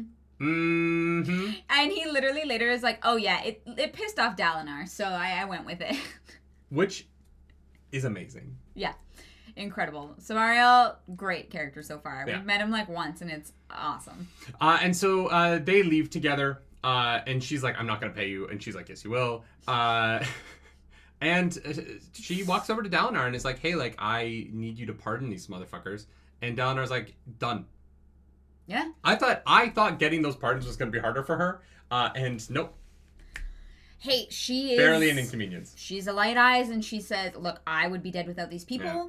Like, you know, I think that especially in a time of war, like, Dalinar's plan, we don't know it quite yet, but he is planning to go march full fucking assault onto the Shattered Plains. And so any extra hands that they can get, I think Dalinar is kind of like, yeah, worth it. Yeah. You know? We also find out that the Olive Branch Parshendi thing is happening tomorrow. Kaladin and Gaz, like, re-meet because Gaz, like, accompanies her into the thing. And it definitely wasn't much of a moment, but I think it was enough of one.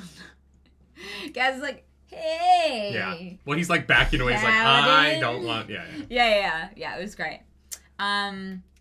This chapter is called Heterochromatic, which would be very confusing in this world. Oh, yeah, if you have two different colored eyes. Yeah. I dated a girl who had... Heterochromia? And found a dog that had the same heterochromia as her. Oh, fun. Yeah, and so her and her dog had the same... It was very odd. That's so cute. But it was very cute, yeah. Yeah. So, Shallan's dad, 4 years ago, throwing a big old feast. And Bright Lord Tavenar, because the name's in this book... Yeah. And is there and basically shakes him down and forces him to take a really bad deal because he beats his servants. Wait, no, that's at the I'm at fair. A different chapter. No, this is the point where they're having a feast, which he normally does, right? And they're just like chatting, and everyone is very this is where we meet his new wife. No, he announces he's engaged to Melise. Yeah, literally. Yeah. But they haven't met her yet. He gives his kids gifts. And then this is where the daggers and the necklace. Yes. Right. And then the bastard son of the High Prince comes in. Yeah. And he's like, "Hey, I heard you murdered your wife." Yeah.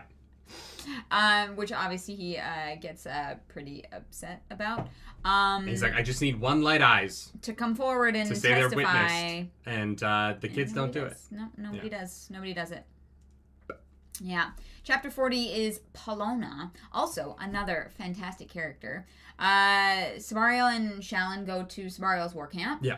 And he basically is like, oh, yeah, no, I am an opportunist. I saw what was happening here on the plains. Everyone in my camp's doing great. We don't go on plateau runs, really. We make clothes. I don't want to have to pay out the like soldier death fees or whatever it is. So it's expensive for people to die. Yeah. So he just pays the fees for not going on the plateau assaults instead, which is great. We meet his mistress. At what point do you just stop charging him the fees and let him build the economy of your country? Yeah. You know what I mean? I know. Like if I was King Elhokar, I'd be like, look, if you don't want to have a standing army, that's fine. Yeah. We actually do, like, our soulcasters are being overworked. We actually do need what you're providing. Yeah. Also, your food actually tastes like something. Right. That would be a will pay big for one that. For me. Oh, God, yeah. So they meet Polona, who's the mistress, and she is a horn eater, partially. She has, like, the rock fingernails. I was like, what does that look like? Yeah. And basically is like, oh, yeah, whatever you... But she's mostly Herdazian. Oh, was that it? No. Yeah, she's a Herdazian. Oh, sorry. H words. Same thing. I just went with that. I was like, oh, I guess she's part horn eater. But the important thing was that she's Herdazian. Yeah, it's H. So she's probably related to Lopin. Yeah, they're actually cousins. They're also cousins. Herdazians have the fingernails. Yeah, my bad. I was going with the H.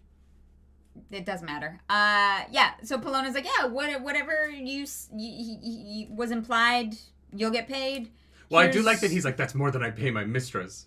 And yeah. Then we meet the mistress. She's lovely. He loves her. And so this conversation happens with him just inside the door listening. He's like, I'm going to go, you women deal with your women shit. And then he's like scrunched inside the door like, no, I don't want to give her that. Yeah. Yeah, Shallan is like, is he just standing there, like, creeping on that conversation? And Polona's like, yeah, no, he does that. He likes to watch. Yeah. Yeah, it's great. Shallan goes to sleep. Girl, me too. I get it. God damn, you had a big day. I fucking get it. You met your husband. He was so hot. We should also say, because we made fun of Adolin a little bit for how into Shallan's beauty he was. Yeah. Shallan is similarly enamored. And then they're both like, how am I going to woo this person? And I'm like, you're both hot. Yeah, just be hot together. I can't stand when hot people are like, oh, God, I really want to be with them, but I don't know how I'm going to like get them interested. And I'm like, you're fucking hot, dude. It's not enough for We some have a people. friend. We have a friend who's so hot. And you just be with whoever he wants to be with. You just Most people would leave their husbands for him. Oh my God. Anyway. Yep. 41. Scars. Chapter 42, Mufasa. A movie coming out soon for some reason. No.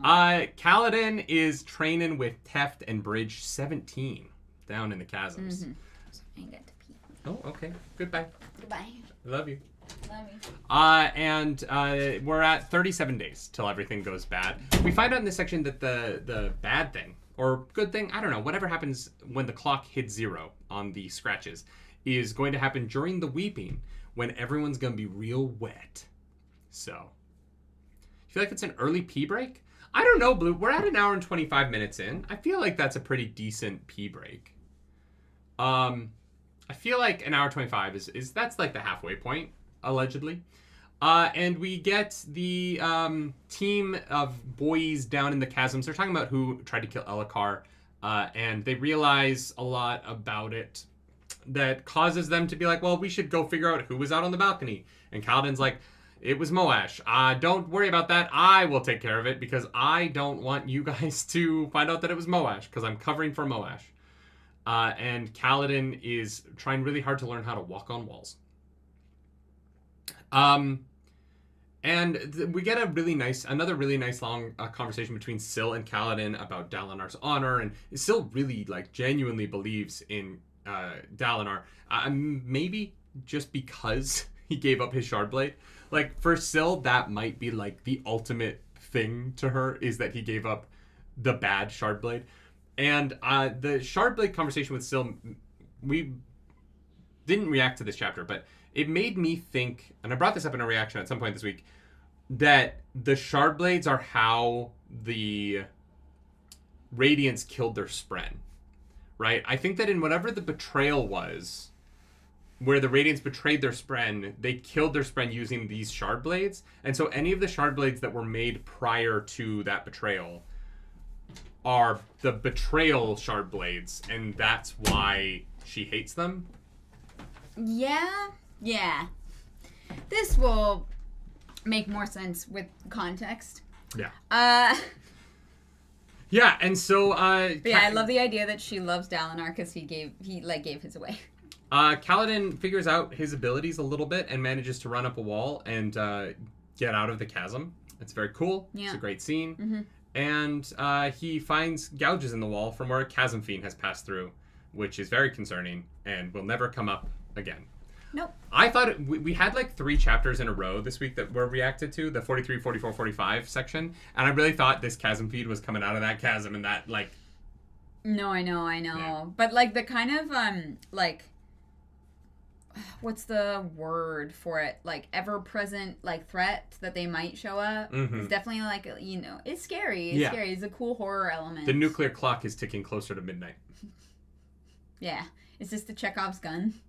The chasm fiends? Yeah. In the chasm? Yeah. And then we get probably the craziest part of this whole week's reading, which is Renarin shows up and is like, I would like to be Bridge 4. And Kaladin's like, fucking what? I beg your pardon, sir. Fuck fine. Kaladin knows a lot about epilepsy. Yeah, he's a surgeon. Yeah. He's understands human bodies better than most. But Kaladin never actually trained as a surgeon, right? His dad was a surgeon. He never trained at the most prestigious school for surgeons. Yeah. But his dad still was pretty accomplished. I guess this was one of the not the first. sometimes Kaladin feels a little bit like he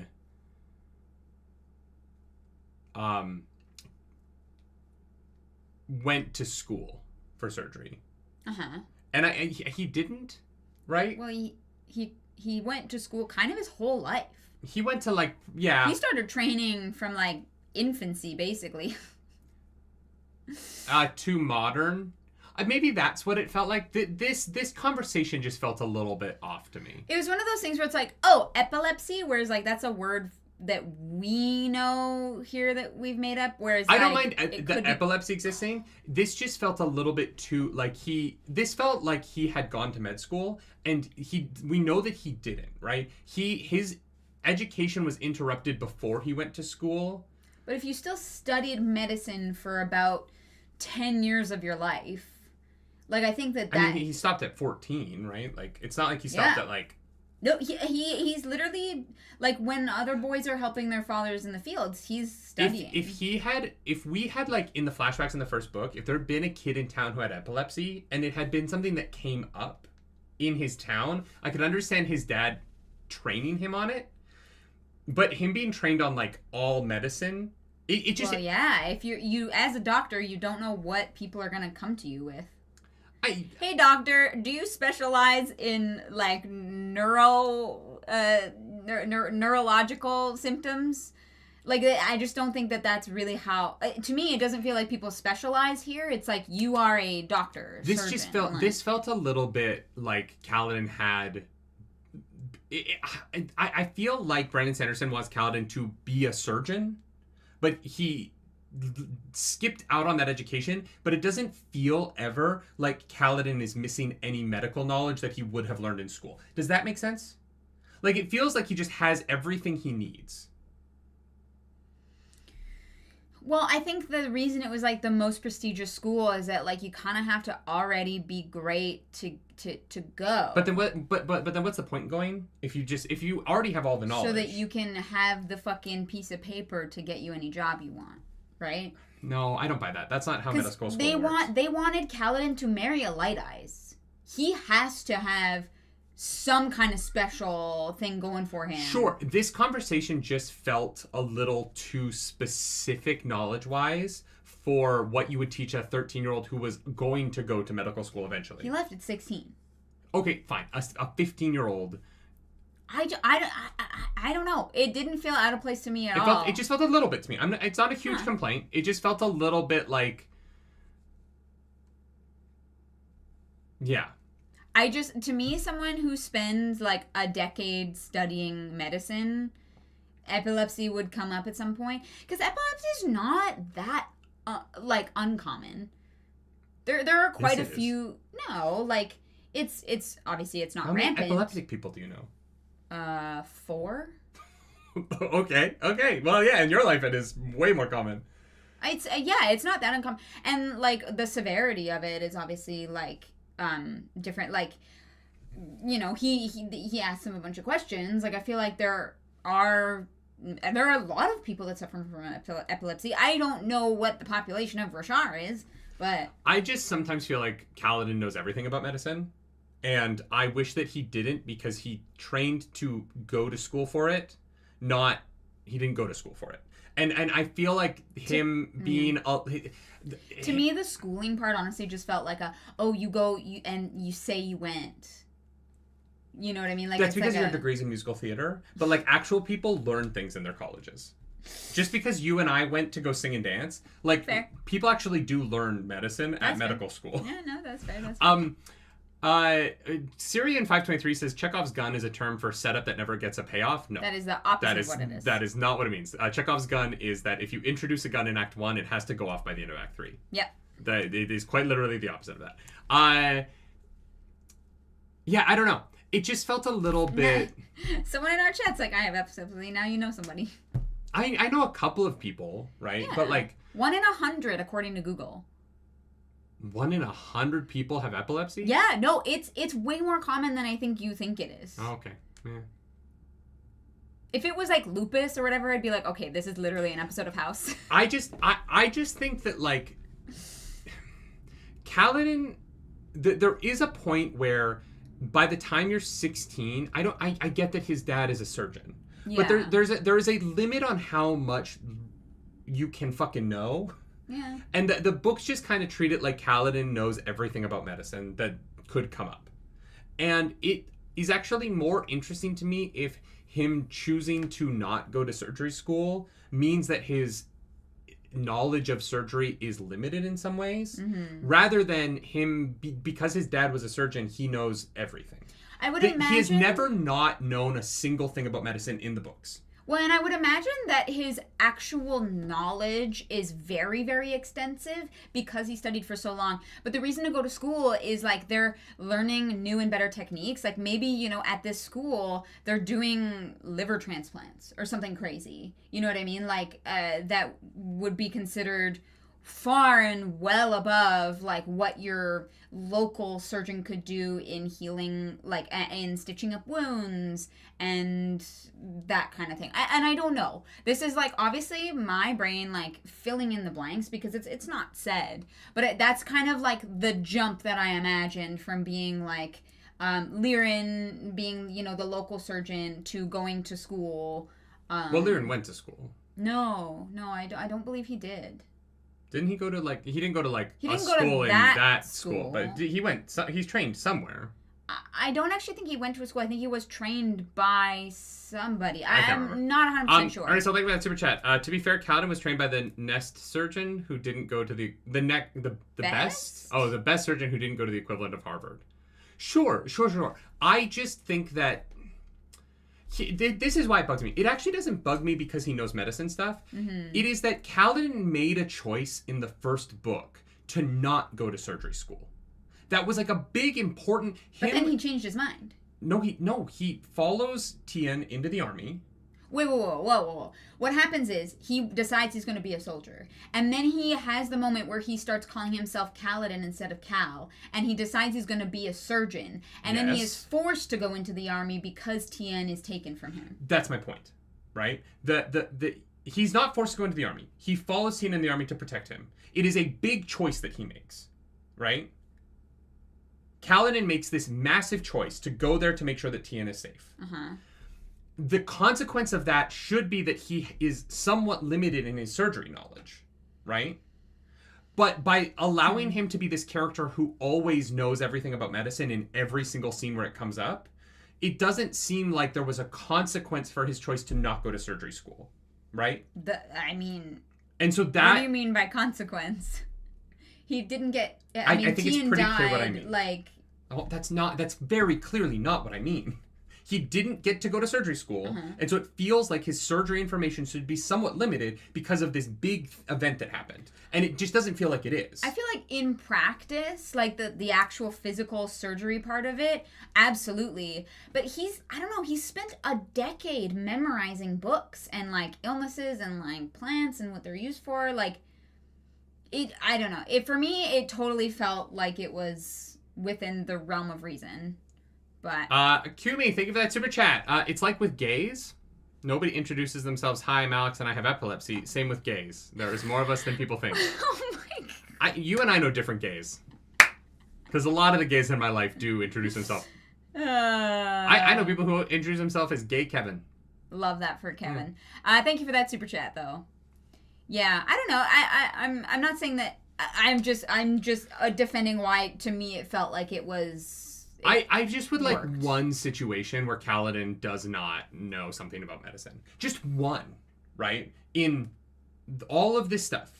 If there was like a thing he didn't know, but he just knows everything. And it's a little bit like even Lirin, as a rural surgeon, can't know everything, right? There's a reason why doctors work together. Because they can't always be right. And Kaladin is always right.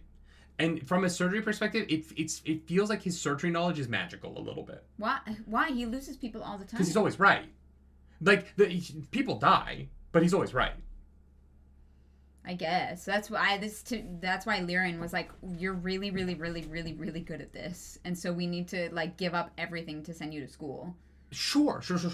Right? To go to school because you're good at this and you could be amazing. But he doesn't go to school. Right? And so it feels a little bit like Kaladin is just magically good at knowing stuff about surgery. Mm-hmm. Because he studied as a kid. And now he's always correct about medicine. And it's fine. It's just I just wish it was more complex than that, as opposed to being treated like, oh, Kaladin just knows medicine. Yeah, all right. It's like it's kind of like he's a D&D character, right? Mm-hmm. Who put a level into cleric and then put the rest levels into fighter, but he still has like 3rd level cleric spells for some reason. Does that make sense? I mean, his path diverted away from him being a surgeon. Yeah, he spent more than 10 years, well, probably about 10 years studying for it. So I don't know. I get it. I don't really agree. Like, to me, like, a decade's worth of knowledge is pretty extensive. A decade's worth is not enough to become a doctor in our lifetime. In our world. Isn't pre-med, like, 3 years, 4 years? You're not a doctor after pre-med, though. No, but that's basically what Kaladin is. Like, you know what epilepsy is in pre-med, like... But there's a limit to how much knowledge you're gaining at 6 years old. Like, this idea that he spent from 6 to 16, there's 5 years there where your brain barely is functioning, right? Yeah, I just think it's like remarked the idea upon that the 10 years thing is like, yeah, he was 6. Is at memorizing those kinds of things. Yeah. Judah, thank you for that super chat. To be fair, Cabranth is very medically advanced that they're able to provide medical care for most of their citizens, so there's a lot to learn for Kaladin. Well, apparently not. He already knows everything. I just feel like him knowing what epilepsy is doesn't feel like he knows everything. He's just every time medicine comes up, he is correct. Right? Yeah, in the, like, handful of times. Yeah. That's all I'm saying, is that it feels like he should... I don't know. It doesn't matter. This is dumb, because it's not bad. But... No, it's just interesting. I just kind of was like, oh, he doesn't get to go to surgery school, and so this is going to limit him in some way, and it doesn't limit him at all. I mean, he definitely talks about being able to save certain Bridge 4 people if he had gone to school. Well, and if he had... But that also comes down to, like, resources, right? Partially, yeah, for sure. Like, yeah. He's like, if I had more antiseptic... Gordon Chen! Thank you for that super duper chat. Oh, wow, Gordon, thank you. Watching from an hour behind and trying to catch up at 1.75 speed. God, good luck on the tax issue. Here's something for the fun. Thank you. Yeah! Thank you. Thank you. Genuinely thank you. Yeah. Yeah. We're guys, we're gonna be okay. Like, no, it's not, it'll be fine. It was more the shock of surprise! It. Yeah. We'll figure it out. Yeah, for sure. We will figure it out. But I very much appreciate you. Thank you so much. Yeah, thank you. Chapter... we talked about Renarin joining. Right, so is there anything else we wanted to touch on before we move to chapter 42? No, I think that's everything, right? Oh, Renarin, yeah. Renarin becomes a member of Bridge 4. Yep. Much to Moash's chagrin. And the boys go out... and Kaladin... Wait, has Kaladin and Moash already talked about meeting the people? Has that happened yet? No, because I think it happens after the Ghostbloods. Yes. Moash, they're going out drinking, and Kaladin says, next time. Yes, next time. Don't worry about it. Chapter 42. Mere Vapors. Shallan wakes up, and there's food laid out. She's in a beautiful little white room with gorgeous linens and a carpet she doesn't want to walk on because she doesn't want to get it dirty. Mm-hmm. They have running water and a bathtub. Crazy. On a battlefield. Will take about an hour to heat up, but she does have running water, which is shocking and lovely for her. Incredible. And she gets a spam read message. From the Ghostbloods. And they want to meet Tin. Pattern is like, hey, don't forget that they have a code. And she's like, what? And he's like, oh yeah, I figured it out. There's a pattern. I am God tier puzzle solver. I mean, his name is literally Pattern, and he is made of patterns. Yeah. So yeah, it's great. It's the truth. The lie. No wait. The lie that's the truth. Yeah. The lies that have truth. What? It's like a code. It's like a lie that's the truth. No, I love it. The use of the word lie in this is a little bit extreme. I love it. No, it's great. Yeah. Yeah. It works great. I love it. Yeah. So she manages to complete the code. She sets up a meeting with the Ghostbloods. Yeah. But she says that Tin's apprentice will be going, not Tin herself. So she gets a map. Because Tin is dead. Yep. And then they're like, oh, you have to meet us basically right away. So she leaves. Yep. She goes. She's like, oh, fuck it. Chapter 43, The Ghostbloods. She's got a map that kind of is able to tell her roughly where to go, thankfully. And she's like, put on a disguise. She can make herself look totally different, very cool, very useful. And she's going through this. Was this in Sadie's camp or was this in Sabariel's camp? Like in Sabariel's, because the message says like, can you get to Sabariel's camp in the next 25 minutes? And she's like, can I? Can I? Wow, that's so convenient that just happens to be where I am. Love that for her. She Yeah, what? Is this where? No, sorry. That is later when she sneaks into Amaram's place. There's not, like, messenger stuff that happens beforehand. So, nope. Yeah. She just goes. She dresses up in Tin's clothes. She finds the dingiest basement that ever basemented. And some guy has a blow dart. He's just, like, fucking around. Yeah, it's a threat. Basically, this guy is, like, he's Marais. He is a man who is mad at Tin for not showing up herself. Yeah. Because and this is a thing that like is a common misconception in media, right? Is the idea that the boss is going to be mad if you lose the drugs, right? Drug dealers historically lose a lot of drugs. They're aware of that, right? But when we make media about drug dealers, it's always like, you lost the cocaine, I'm gonna fucking kill you. That's not how any drug dealer I've ever met functions, right? Like if you have met a lot of them. If you have to ditch the cocaine to get away from the cops, they would rather you lose the money than get caught. Yeah. Right? Because losing the money, yeah, it sucks, but there's a lot of loss that goes into drug dealing that's baked in. And so I feel like media has created these misconceptions of this idea that like, oh, the boss is going to be mad because of X, Y, and Z. But that's just not really how it works. They would rather have the person back than the drugs, honestly, right? Yeah. Because the person is more valuable because more drugs are coming. They can sell them in the future, and the person's information can bring down the organization, right? It's not good business to kill drug dealers to kill your like underlings as a drug dealer when things go wrong, because then people don't want to sell drugs for you. Yeah, they don't want to work for you. Exactly. But every media is like, dude, I lost the bag. The dealer's gonna fucking murder us. And it's like, no, he won't. It's like he will understand. Cocaine bear. Okay, well that's different because that situation is those drug dealers. It's like they're without they're fucked. Yeah. I know. Judah, thank you for that super chat. What did you think of the Ghostblood trophies? I feel like this is another like the fucking hall of the Panarch of Wheel of Time. Panarch of the thing in the Wheel of Time. It was the Panarch of the Patolio, had the room with the items in it. I have no idea what this is. The Panarch in Wheel of Time is the woman that they go to. She's like the leader of the city in the south. Which city? Where she gets turned into... Foam? No. Tara Tanchico. And they go to the room that has the Mercedes-Benz statue thing from the Breaking... That was like our world stuff, but in their world. Oh, okay. As in you have no context for it and it'll come back later? No. In that it was like a reference to something, but like it doesn't really matter. Oh.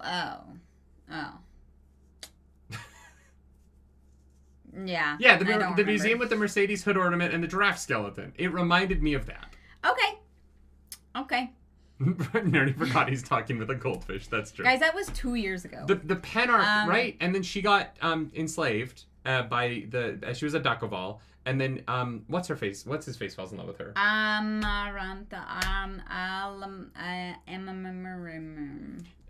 Cosmere says, yeah, this is sort of like that. And that's how I feel about it.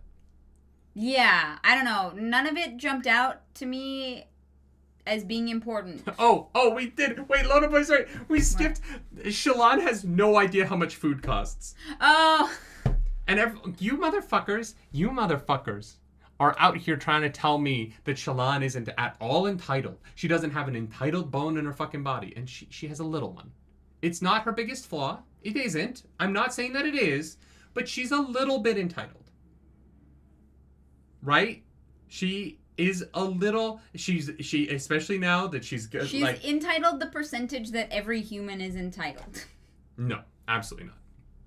She's entitled the percentage that any racist person is entitled. I think that's fair to say. She's racist. They're all racist. They are. I don't know. She's never actually, Adolin has made remarks about the Almighty picking light eyes, but Shallan's never actually said that. So yeah, it was privilege. Sure. Yeah. Every single light eyes in this world is a little bit entitled. You have to be. To be in light eyes. It just is how society functions, guys. Yeah, God said being so. like, well, no, she's just sheltered. No, she's entitled because she believes something that isn't true that comes from society. If that's not a little bit entitled, then I don't know how you view the world. I actually don't. It is what it is. White people in the South who believed that they were better than black people because of society were entitled people because society trained them to be a certain way. It's just that anyone who thinks that that the light eyes should have nice shit and that the dark eyes should work for them is a little bit entitled. Just a little bit.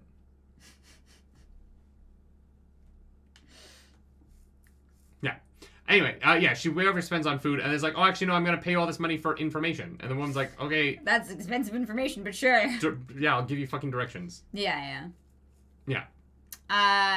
No, we definitely forgot about that moment, because everyone stops and fucking stares at her, and she's like, no, it was totally on purpose that I pulled out this much money. Now I want a candy apple. Do you? Yeah. Really? I like candy apples. I like a caramel apple. I don't like the candy apple. Well, I like candy. Yeah, the red ones, I know. I would fuck up a caramel apple right now. Sure. That also sounds good. Yeah, but a candy apple doesn't do much for me. All right. Yeah. Okay. I'm not gonna lie. Yeah. So there's a guy in there with the blow dart. The things that are in there, Jay, fucking, this is the part of the chapter. She expects the dark eyes to move out of her way in this chapter, but because she forgets that she's not a light eyes anymore. But she's standing there waiting for them to move, and they don't move, and so she has to go around them, and she's like, oh, that's right. I'm not light eyes. But she doesn't make them move. She's like, oh wait, that's silly. But the entitlement comes from the expectation, right? It's not an active flaw in her. It is a subconscious little part of her that comes from society. It's not her fault. Most entitled people are not. It's not really their fault. It's the way they're raised. But she's a little bit entitled in that moment of being expecting these dark eyes to move out of the way for her because she's a light eyes, and then realizing, oh, I'm not a light eye, so I have to keep my cover. Mm-hmm. It's a little bit. If you can't say it's a little bit, then I don't know. She's a little bit entitled. I think that definitely other examples you brought up aren't entitlement to me, but you being used to the flow of traffic around you, it's and the tapestry of her personage that makes me say she's a little entitled. It's not individual things; it's all of it. Mm-hmm. It's the large painting of Shallan that I'm forming in my mind, filling in the details from Brandy Sandy. So Shallan infiltrates the Ghostbloods, and basically he's like, "Yeah, she's a fucking coward. I would kill Tin." But James Ross says, I think the word nerdy is looking for is affluent. Affluent just means you have money. Yeah, doesn't that just mean that you can have money and not be entitled?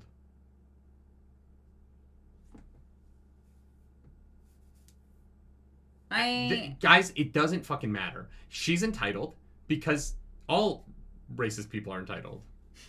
The book is about racism. I don't know if you know this. The book is about how racism exists in this world. Like, it's not even like kind of like in the background. Mm-hmm. It is the foreground of this book is racism. Yeah. Right? Like, so many of the problems in this society are caused by racism. Yeah. God was racist. Well, and that's where it gets a little bit, like, weird. But, like, this book is so much about racism. And one of Shallan's biggest flaws is that she is a kind racist, right? No, one of her biggest flaws is that she's religious. Sure. Yeah. The Almighty was like, you get dark eyes, but you get light eyes for some reason. I don't know. Guys, it's not,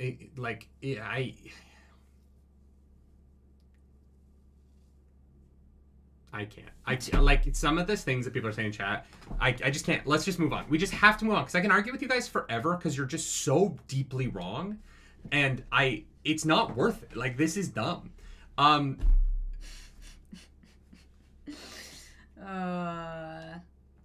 If you are reading this book, and you do not see the parallels between the light eye, dark eye thing and racism in relation to slavery and in relation to like the parchment thing, if you, like the way they treat parchment is literally racist. And if you're like, this book doesn't deal with that stuff, that's not a part of this, I don't know what you're reading. Like, I don't know how you can engage with this book and with Kaladin's struggle in this book and be like, this isn't about racism at all. What are you talking about? Mm-hmm. I don't know how you can engage with media. It's just framed by eye color. Right. Yeah. But like, or in the parchment, like, or about the parchment. The Moash and Kaladin's trauma in this world is so deeply rooted in how they are treated because of the color of their eyes. Mm-hmm. And if, like, you can't engage with that part of the narrative, and if you can't accept that Shallan, by being a benefactory of her light eyes and how that has made her journey through this society easier than Kaladin's, mm-hmm. if you can't, like, engage with that, I don't know how you can engage with, like, what this book is talking about. Really. I don't know how you can, like, engage with Kaladin mm-hmm. and what his pain is and where it comes from. Or Moash and what his trauma is and why he wants to kill the king, right? Yeah. Like, I think what people were trying to say is that, like, the word racist has to do with someone's specific, like, ethnicity. Which, like, I think in terms of, like, the Parshmen, although whether or not the Parshmen are human, like, that's a whole other conversation. Like, that's, like, different. It's, like, but there's a weird, like, what's it called? Like, xenophobia within the society of, like, people are better because of, like, some, like, physical trait. So it's not, like, they're, like, race, per se. Like, the dark eyes people aren't a race, and I think people are just being pedantic about it. But the Herdazians are, and the Horn-Eaters are, mm-hmm. and Shallan carries, like, trauma from society because mm-hmm. her red hair is because she's part Horn-Eater, mm-hmm. right? Like, they're even Shallan, who is an incredibly privileged character, has faced racism in the book we're reading because of a, like, connection between her, in her ancestry to another race. Right? Like, one of our most privileged characters has had racism be a part of her story. There are so many forms of racism in this world. You know what I mean? For sure, and for like, sure. To say that, like, that isn't at all a part of this narrative is, I don't know. I can't engage with the book on that level. It's just, no. It's just that, like, on, you know, a pedantic level, the eye color isn't a race thing. That's all. But I agree that racism is definitely a part of the story. But, like, okay, the eye color not being a race thing, though, if it is a thing that is passed down genetically, it is hard to make that claim. Well, it is weird though because of the like it's not like dark-eyed like kids I don't actually know. Here's the thing: I actually don't know if eye color is a genetic thing or if it's a fucking god thing, the Almighty thing. Like I don't know yet, and I think that's going to be like a reveal later on. Ernest, thank you for that super chat. The definition of entitled is assuming or acting as though one has an innate right or claim to wealth, success, recognition, etc. Shallan is entitled because of her station. Yeah. She just is. She just is, guys. I like, and I know you guys want to argue with me about what entitled means, but it is an element of this character. Well, like I said, there have been previous examples where it is not entitlement, but like the example of her like expecting the crowd to move for her is an example of entitlement. Sure. Let's move on. She goes to the meeting. Murray's is very interesting. He says his next goal is to break into Amaram's house, but not kill him. No, because he belongs to somebody else. Somebody gets to kill Amaram. Which I thought that they were talking about Kaladin because we were like, oh, if Moash... They might still be. It might be a Moash thing. Maybe, but these are not the people that Kaladin met with, right? Like, this was, like, different groups of people. I don't think it is. I think it is the same group. I'm not sure yet, but I definitely for a moment was like, oh, shit, I was right. Because because it comes up, obviously, that Moash is working with a group of people. Whether or not it's the Ghostbloods, they don't actually say. But it's working with a group of people who is trying to assassinate Elhokar because they think he's a terrible king. And they want Dalinar to be king. Yeah. Yeah.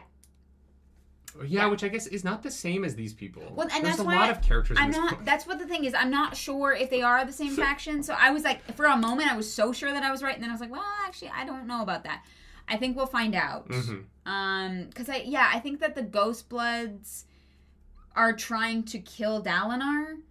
And so a faction of them trying to put Dalinar on the throne is just it conflicts. Yeah. And so I feel like it can't really be the same group. I don't know. Bridge Force says, I mean, why would Moash have a claim on Amaram anyway? Our theory was that Moash was trying to do Kaladin a solid. A favor, yeah. By being like, hey, that my commander Kaladin gets to kill Amaram. Yeah, that was like my idea. But I feel like that can't be the case because I think it would be weird if the Ghostbloods were trying to kill Dalinar but also put him on the throne. You know? I will say this. I am really liking this book. I think it is very well written. I think the pacing of it is much better than Way of Kings, and I think that like the story that's being told is very interesting. Yeah. I'm deeply invested. I like it a lot. There are a lot of dangling threads right now. Sure, yeah. And I think that it's I don't feel this right now, but I do fear that we might verge into like there's a little bit too much going on. Maybe, yeah. And like there's a lot of factions involved right now in a way that like I think these are the same group, but they might not be. I don't really know what people want. Well, and the Ghostbloods have Parshmen or Parshendi people as part of them too. Yeah. Which is also another question. I'm not quite there yet, but there is a part of me that's like the 37 days thing feels very different from the Ghostbloods, feels very different from Szeth. Even though Szeth is working for the Ghostbloods. Well, he was. I don't know. He kind of ran away. They still have the stone, so. Yeah, but it depends on. I think that his connection, like he's gonna have to decide that the stone doesn't mean anything anymore. Maybe. I'm not there yet. I love this book. I'm very much having fun with it. This section was like, here's a bunch of stuff that's going on. Not all of it do I matter so much. Not all of it do I care about that much. Because there's not enough context for parts of it. Yeah. Yeah, for sure. And like Amaram wanting to bring the Voidbringers back is like a really interesting reveal that right now I'm kind of like I would like to end some plot lines before we keep introducing new ones. And I think that this is one of the complaints I had with Way of Kings. I'm like, just have a plot line that resolves in that book. Well, yeah, and there were so many random things that got answered at the end of that book and also the very beginning of this book. Mm-hmm. That it was like a little jarring. I'm just like some of the I think that part of what it is that some of these plot lines are so interesting that I want them to move forward more than once every 4 chapters. Yeah. And I think that it gets a little bit bogged down. One of the things that I think it keeps happening, like with the Ghostbloods, is it's like this chapter happens, and then the information in it doesn't come back for a while. Right? Yeah. And so I'm constantly... there's a lot of effort on my part in remembering the last time this plotline was relevant to the book. Yeah, although I am glad now that Shallan is on the Shattered Plains. Like, there are groups, it's definitely easier. Like, that our characters are at least, like, kind of involved in the same things. That actually I felt as a huge relief in this section because it felt like it was all coalescing in a nice way. Bridge 4 says, I don't think any of books is going to resolve everything that's going on. It's supposed to be a continuous 10-book series. Guys, that is not... it's not a book, though. Individual books and series are allowed to resolve plot lines. They just are in, like, most series. And in Brandon Sanderson series, right? Like, I think that Mistborn did a really good job of having contained plots while enhancing the larger story. Yeah, there was a great balance of the mysteries and the reveals. I think Mistborn does a better job of having the individual books feel like books, where there is a plot line that then leads into the next plot line in the next book. Whereas, like, there's this sort of, like, continuousness to Stormlight Archive that is not a strength, in my opinion. Yeah, that's one of those things I believe is a mileage may vary on it. Like, I think that some people are really going to love that, and that's awesome. But, it definitely feels like there are more threads that run through several of the books as opposed to keeping them slightly more separate from one another. Well, but in this, like, even in this section, Shallan has 5 different plot lines to follow on the Shattered Plains, right? Yeah. Like, she's trying to investigate the Ghostbloods and now needs to investigate Amaram to do that. She's trying to woo Adolin. She is trying to continue Yasa's research. She's trying to find Urithiru. She needs to breed Chulz. She needs to breed Chulz. Like, she's a busy girl. Like, and she's not the only main character, but like she has 4. She has 4 different plots that might end up being related to each other at some point, but also aren't. You know what I mean? And Kaladin has the same. Kaladin's trying to learn how to use his powers. Kaladin is trying to train a bunch of bridge people. Kaladin is trying to train to fight against shard bearers. Kaladin needs to learn how to ride horses. Like all of these characters have so many things going on that, like, Dalinar, who feels like he should be the main character, isn't even a POV character in this book. Yeah. Even though he's the one making all the decisions. And it's not bad. I just would like for, like, something to resolve at some point. Yeah. And we're halfway through. It just feels like we have read a lot of words. So I like you said, it's not at the point where it's like, oh, it's like too much. It's one of those things where it's like a hope for this book by the time we reach the end, that there will be resolutions that really feel satisfying and make this book feel like it not can be a standalone book, but that it feels like a singular book on its own. As opposed to, Way of Kings felt like a prequel that was meant to kind of shovel the rest of the series forward. Bridgeforce says, I mean, there are book arcs and there are series-wide arcs. You just don't really know what is what yet. Here's the problem with that. Way of Kings didn't have that, right? Like, Way of Kings didn't have book arcs. And so I think that I am worried this book won't either. You're worried that there's going to be no resolution. Way of Kings didn't. Yeah, because we had, like, some of our resolutions literally at the beginning of this book instead of the end. Which felt clunky to me. Yeah, not and my made favorite. Me like this book more because things were happening. Yeah, for sure. But because Way of Kings, in my opinion, did a bad job of setting up the idea that this series will have book plots, I'm looking at everything going on in this book and I'm like, oh my god, are we doing this again? Yeah, you're like, hopefully we get some, some satisfaction from this book. I feel that. I think that honestly, big feeling of resolution has just been getting Shallan to the Shattered Plains and having her meet the rest of our characters. Yeah. So I feel very satisfied in that regard. But yeah, there's definitely a lot of little things, especially the whole Hoid of it all, which I know that's gonna be a mystery until the fucking end of the series, but still. It is definitely a lot. Yeah. No, I agree. Yeah. Yeah. So Shallan is gonna break into Amaram's secret room, get the secret things, and is basically like, I don't haggle over payment because I want to be working like long term for you. Yeah. He's like, I'm not gonna ask because I know you guys will pay whatever you it's pay worth. me. It'll be the right amount. Yeah, exactly. I'm like, okay, love that.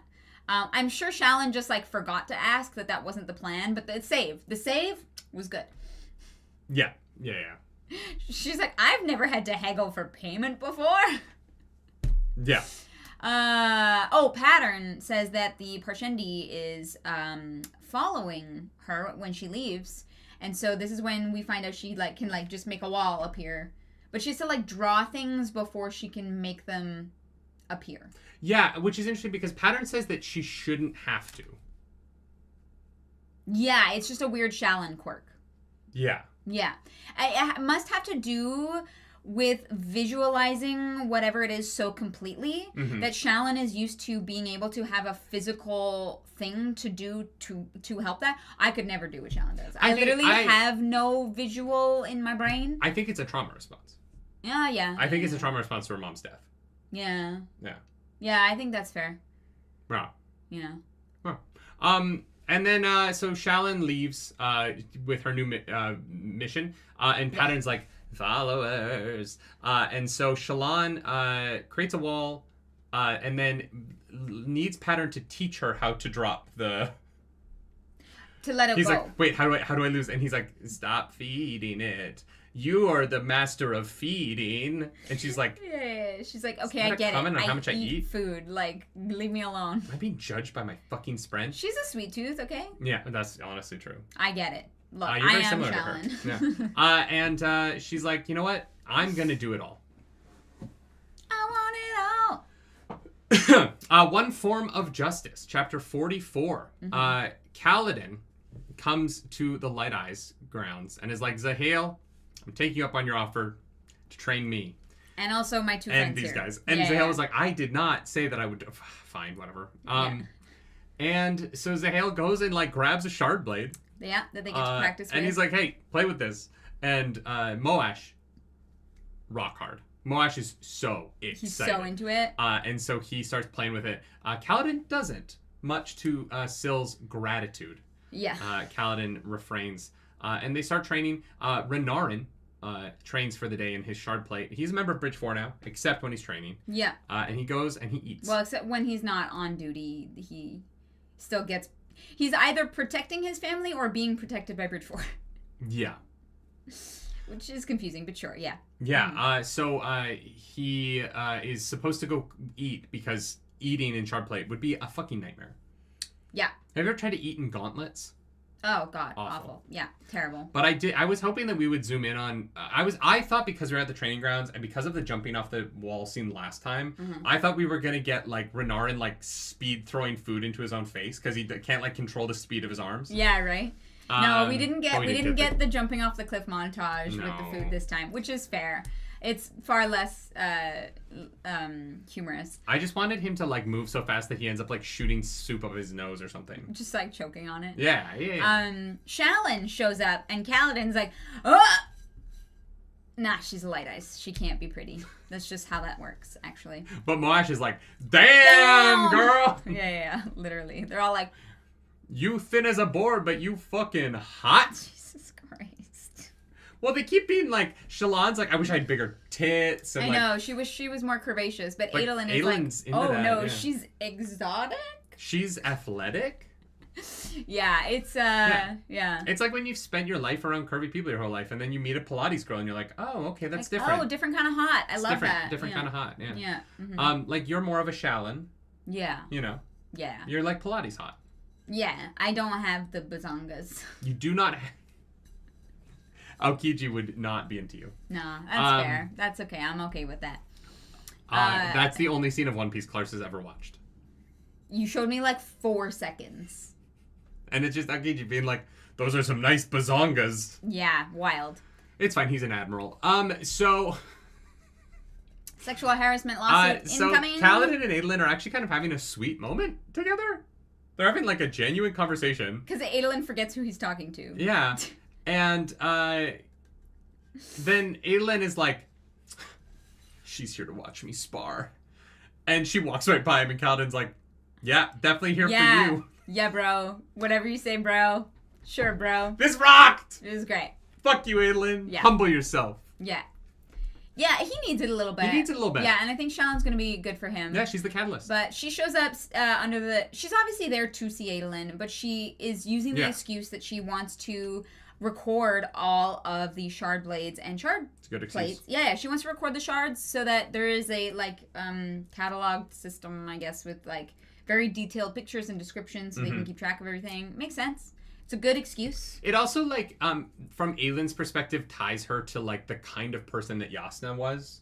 Which I think, in terms of getting in with this family, I think that, leaning into that Yasna connection is smart. Yeah.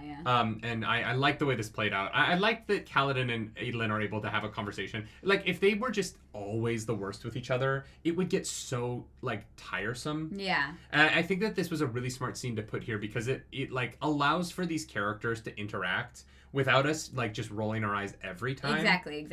Even though it doesn't end the best, right? Yeah. But, I don't need Kaladin and Adolin to hate each other so much that they fight every time they're in the same room. Because that just feels so, CW-y. Yeah. It feels so overplayed, and I hate that. And in 37 days, they're going to have to work together. Yeah. You know what I mean? So, I really liked this chapter. I thought that seeing Kaladin interact with the Shardblade, the fight with Zahel, where he's swinging the Shardblade, he's like, no, don't put a guard on it, swing it at me. Oh! We find out that Dalinar pulled off the last clap. The last clap. I want some kind of t-shirt that's the last clap. I don't know what it would be. Well, someone shared art in the Discord it's so funny. It between the ass cheeks. Yeah, him catching in between the ass cheeks. So good, guys. The last clap is my favorite thing. Funny. Yeah, God, it's great. And we also get a really wonderful moment. This is a great chapter. Kaladin talks to Moash. And this is where Moash says you can meet with my buddies that cut the railing that tried to assassinate Elhokar. Because apparently... A lot happened in this chapter. Yeah, I know. Moash is like, oh, Elhokar murdered my family. And Kaladin's like, well, kind of. Yeah. But he might just be an idiot. He might be. Elhokar, definitely not a great person, but kind of more dumb than evil or malicious or anything like that. You know what I mean? Which we already knew. But Kaladin says he will meet with Moash's people, if only under, the guise of just getting to know what the pieces are that are in play are. Yeah. Well, and I like the scene between Zale and Kaladin at the end of the chapter about the last clap, where he's like, I want to learn that. And Zale's like, no, it's dumb. No, don't for these do reasons. You're stupid. And then Kaladin's like, oh, okay. And he's like, you're not going to fight me on it? He's like, no, you made sense. And he's like, this might work. Hey, I might be able to teach you. Yeah, exactly. This one's a good one. Let's go. Chapter 45 is Middlefest. And this was the one where Lynn got bullied into a bad deal because her family's fucked. Their family's fucked. Yeah, so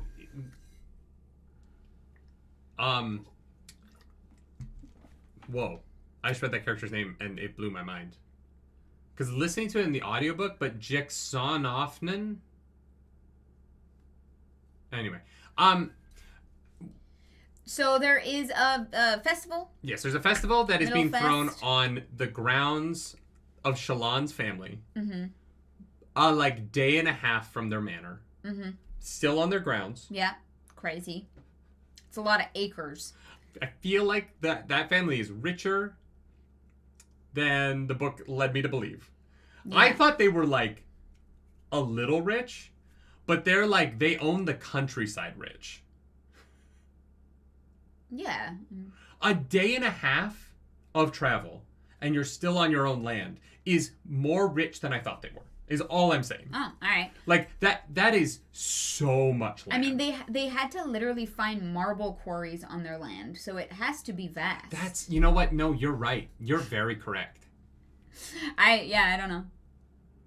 Also, Chell speed is slow. That's a good point, too. Sure, yeah. It's not like a horseback. It's like a slow walking pace. And so, everything the light, Sunday sun, all this will be yours. They have this, Brightwood Revelar shows up, and forces, her dad into a bad deal by basically blackmailing him and saying that he's gonna go to the High Prince and fuck with them. Yeah.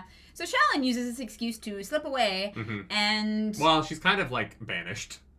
Kind of. The Bright Lord is like, does the girl have to be here for this? Yeah. So she goes to the gambling tent where she finds her brother watching animals kill one another. Yeah. So basically she goes to meet Michael Vick, and she's like, hey, there's this girl that I've been pen paling with for you so that you can stop liking animal torture and like women. So something's gonna either happen to this girl. No, he's married in this current. They're married. She talks about his wife. Yeah, she talks about his wife because they need somebody to read for them. So he got married to her. But then why does he go back to torturing animals? Well, because his whole family is about to get No, it's because murdered. he's happy with her until they're married, and then the marriage ruins the happiness. Sure. The sex stops. And when Balat is unhappy, he kills animals. Yeah. Which, like, okay. It was a weird moment because Shallan is like, oh, he wasn't like this until, like, Mother died. Yeah. And now he has this fascination with death. But it's not really a fascination with death. It's him, like, very much enjoying it. And it felt like a weird trying to... Shallan's trying to see the best in him. Yeah. I'm sorry that your family sucks, Shallan. They all suck. Yeah, like Shallan is doing her best. And this is why Shallan is now my favorite character. Because her life is fucking heinous. Yeah. And instead of just like giving up like everyone else in her family has, she just tries to make her brothers smile. Yeah, okay, but, and hear me out on this, okay? She's got 3 brothers. 4. Here, right. Halloran is... dead somewhere else. Well, no, he's alive at this point, but...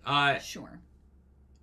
She gets a girl for one of them, and she gets math problems for another. And as a brother, if my sister came into my fucking carriage and was like, I got McKinley laid, and here is a fucking Sudoku book. Oh, you love Sudoku. Yes, I love Sudoku. I fucking love Sudoku. But if you told me that McKinley gets a wife and I get a goddamn Sudoku book, we're gonna have problems. Well, if you had Those are not equivalent gifts. If you had been making goo-goo eyes at a woman, you would have got a wife too. I would lose my goddamn mind if my sister came into the room. What if he's asexual? Yeah, you don't know. He's not making goo-goo eyes. But it's not. It's still not an equivalent gift. It is the gift of a smile, of joy, of happiness. But my brother got a wife, and I got a Sudoku.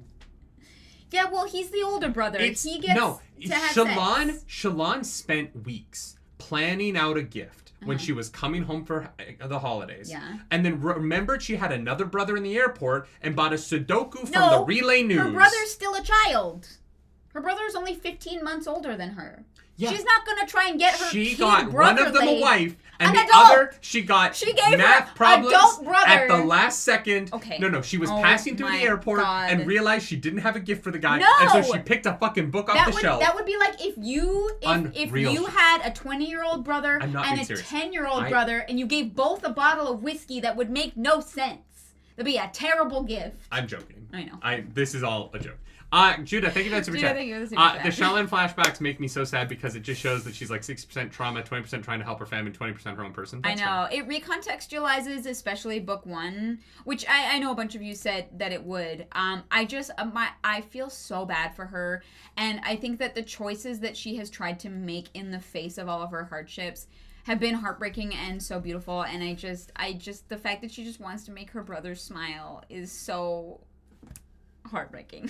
Zibba says, Nerdy, have you heard of cracking the cryptic since you love Sudoku? Yes. I just don't have enough time in my life for hour-long Sudokus right now, and I'm sad about it, because I would like to do more of them. He watches videos of other people doing them. I did for a while, but I don't even have time for that anymore. That's true. Well, because we've gotten so busy that, like, I literally don't have time to watch YouTube videos. Well, no, you always have Critical Role on, so you've just chosen that over the Sudoku ones. No, because I have to watch, when I'm watching Cracking the Cryptic, I actually want to watch it, but Critical Role is, like, audio. It doesn't matter. All right. Linus Fiction also, says... you're not going to have any time because it's football season. I know. Last night's game was actually so fun. Wasn't NFL's it, back, like baby. The most anticipated game? Yeah, I mean, Chiefs Ravens is always a big one. They made it like a big one. Lamar Jackson was great, but the rest of the team around him wasn't disciplined enough to take them over the top. It was won by a toe. No, I mean, kind of. Oh, I thought. They almost tied it, but they were a toe out. Oh. But they wouldn't have won on that. Linus, thank you for that super chat. Yeah. Moving on. Is Sudoku math, though? No, actually. I wouldn't say that Sudoku is math. You have to do some math. At a certain level it is, but like... No, you have to do some math because it can't equal more than... You could replace Sudoku with colors, and it would work just as well. Interesting. To a certain degree, right? Okay. Basic Sudoku, I wouldn't say is math. It's just patterns. But like more advanced Sudoku, there are mathematical ways to be better at it. Okay. But like you could take 9 colors and make a Sudoku board with those colors, and it would function the same way. So then, what if you assigned a color to every single number that exists?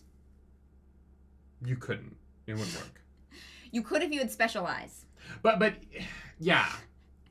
You know what I mean? No, I get it. I understand what you're trying to say. Yeah. Anyways, we're not getting into the math thing. Yes. I love Shallan. I don't get the whole mother soul in a box thing. I don't know how it exists in a box. I don't know how it still exists in that box. But I'm sure that is going to be important at some point. She meets Hoyd. Hoyd basically tells her to keep her chin up. But yeah, Hoyd being here, man, how you feel about it? I don't know. I don't know what it means. I have no context for it. It's like, oh yeah, he's back again. And it's like cool, I guess, kind of once it has context. Like I don't know what he's doing here. And when was he on the other planets? Like how does he get around? I know. He's literally Sauron in the fucking Rings of Power, just teleporting everywhere. Yeah. What is beauty? It gets to the point where I don't mind it. It's just not that interesting to me yet. Like it doesn't detract. It's just kind of like, and there he is. Like it detracts a little bit from me, a little bit. Yeah. Until I understand it, because I go, oh yeah, I guess he was there because she's important. But also, it makes the characters feel a little bit main character-y. Well, but also like based on what I assume Hoyd's power level is. Mm-hmm. Could he not have saved Shallan from years of abuse? Well, no, because then the future wouldn't happen. Sure. You know what I mean? Sure. All right, chapter 46. It's like how like people are like, well, if you actually could kill baby Hitler, you shouldn't. Yeah. Because you don't know that the world would get worse. Yeah. Yeah, sure. Yeah. Yeah. I don't know. It's fine. Hoyd being there's fine to me. It's not my favorite thing. It's not my least favorite thing. He basically just is like, you keep muddling through, kid. Good luck. And one day you'll be able to do magic. Yeah, pretty much. Because she's like, yeah, my mom's soul is still here, and he's like, oh. Yeah. Cool. Yeah. I think that like on a reread, the Hoyd stuff is probably more interesting than I find it on a first read. Absolutely. Yeah. Absolutely. Chapter 46. Patriots. Patriots is Kaladin. When Simmel was informed of the arrival of the Edge Dancers, that's a book we're going to read in like 3 weeks. 3 weeks. Isn't it? Yeah, we're doing it before the... Isn't Edge Dancer a book we're reading before the full book recap? Here's the thing. I actually don't know what we are reading when. Great. Well, I make a beautiful graph every book that has all the things that we read on it. So I'm basically being told that you are not paying attention to the work that I do. Which is actually... I know that to be a fact. You do very good work. Yeah. A novella is a book. Yeah, okay. And a novel is a book, but a novella and a novel aren't the same thing. But they're both books. Yes. Yes. Fun fact. Fun facts with Nerdy and Clarus. That's what's up. That's what's up, guys. A novella is a book. Yep. Because books don't have to be a certain length. A novel has to be a certain length. Yeah. But books are not math. Yeah. A novelette and glyphs are is not also reading. a book. If I wrote a novelette that was like 40 pages long, and I put it on Amazon for like 90 cents, $1.25, do you think that 15,000 people would buy it so we could pay our tax bill? Maybe. We have almost 70,000 YouTube subscribers. It's not out of the question. Okay? You're not wrong. I love that you didn't see where I was going with it. No, I thought you were going to get ahead of me. No, that was great. That was great. You should write a novelette. And you should put it on Amazon. Okay, guys, if I sell a really short novel for $1, will you buy it? It's all of Nerdy's sexual exploits. That would be a novel. I couldn't fit that in a novelette. Oh my god. That would be longer than the Stormlight Archive. I believe you. It all started when I was 9 years old. No, I'm kidding. That's a little early. It's a little early. Yeah. Edge Dancer is actually a novel by all standards of what constitutes a novel, except by Sanderson. Okay, how long is... Wait, really? Is it like 450 pages? Like, that's... It's probably like 250, which is still technically a novel. Sure, yeah. Edge Dancer is... What's the page number? It's on here somewhere, right? Pages 272. 272 pages is a fucking novel. We're doing that in a week and an essay? What the fuck is that week, guys? A long one. 272 pages is a full novel. That's not a novella. That's a novel. Love that. Love that for us. Anyways, don't read anything because No, I'm not. I'm looking at this cover. The cover is really cool. 40,000 words. It looks like a dragon. Oh, I wonder if that's one of the Radiant symbols. Guys, you guys made that 1 week of reading? I mean, that's basically what we do already. I'm taking the splits away from you. I'm going to make the splits from now on. I'm just going to guess. Just guess. We're going to read to page 777. What week? What are we doing that week? Is that Vegas week? No, it's the week after Vegas. Oh my god, we're in Vegas that weekend. Yeah. Oh, fuck. It's going to be great. We'll read on the plane. Yeah. We're good. We're good. They're quite small pages, though. No, it's fine. It's so fine. You're good. You're good. Oh, God. I hate this show. That's it. We quit. No more book club. I'm kidding. I love this show. Yeah, so Kaladin, training Bridge 17, and he's like, you guys are doing so good. I'm not actually telling the truth, but I just wanted to tell them because it'll make them This here's the most different. scurriest group of maggots I've ever seen in my damn life. Yeah. No reactions, though, that week. Oh, I guess, yeah. I don't think anyone's commissioning reactions for Edge Dancer, so it'll be easy to breeze through. Okay. We say that now, and it's going to be like, we actually commissioned every other chapter. It's actually 15 chapters, so... I can't do math. Don't worry, the text is also small. Guys, I quit. I quit the play. Kaladin is checking on the other bridges. Bridge 17's doing great, but some of the other bridges suck. Yeah. They're bad soldiers. They're bad bridges. That's a bad bridge. But he takes a break. Because Scylla's like, you need to eat. You gotta eat. And he's like, yeah, okay, fine. So they think they talk about the countdown that seems to keep popping up.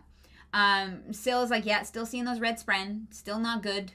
Seems like we're gonna end up these days in the weeping, so that's gonna be probably an issue, right? He gets some stew. There's more cousins. Lopen has more cousins. 2 more Herdazians show up. Yeah. And then Kaladin. Is there anything malicious about the Herdazians? I'm a little worried. It's either going to be malicious or they're going to fucking save the day somehow in a way that I cannot predict at all. I'm a little bit concerned about the Herdazians. A little bit. Because you suddenly have all of these people who are now responsible for protecting the king of another nation. The Herdazians are the Voidbringers, not the Parshmen. No. Kaladin gives Shen a spear. Yeah. And his name is... Wow. I actually, don't remember. His name is... Wow. He doesn't say it yet, I don't think. Yeah, he does. He's like, my name is actually... Or no, wait, no, that's later. He does it when he leaves, right? But I really love this moment where he's like, I talked to Dalinar, I'm allowed to give you a spear. Yeah. Bridge 4 has no slaves. R'lain, that's what it is. Thank you. I love this moment. I thought it was really nice. Yeah. And, for what it means and I love that Dalinar's like, yeah, I just wanted to see what happened. He's like... For science.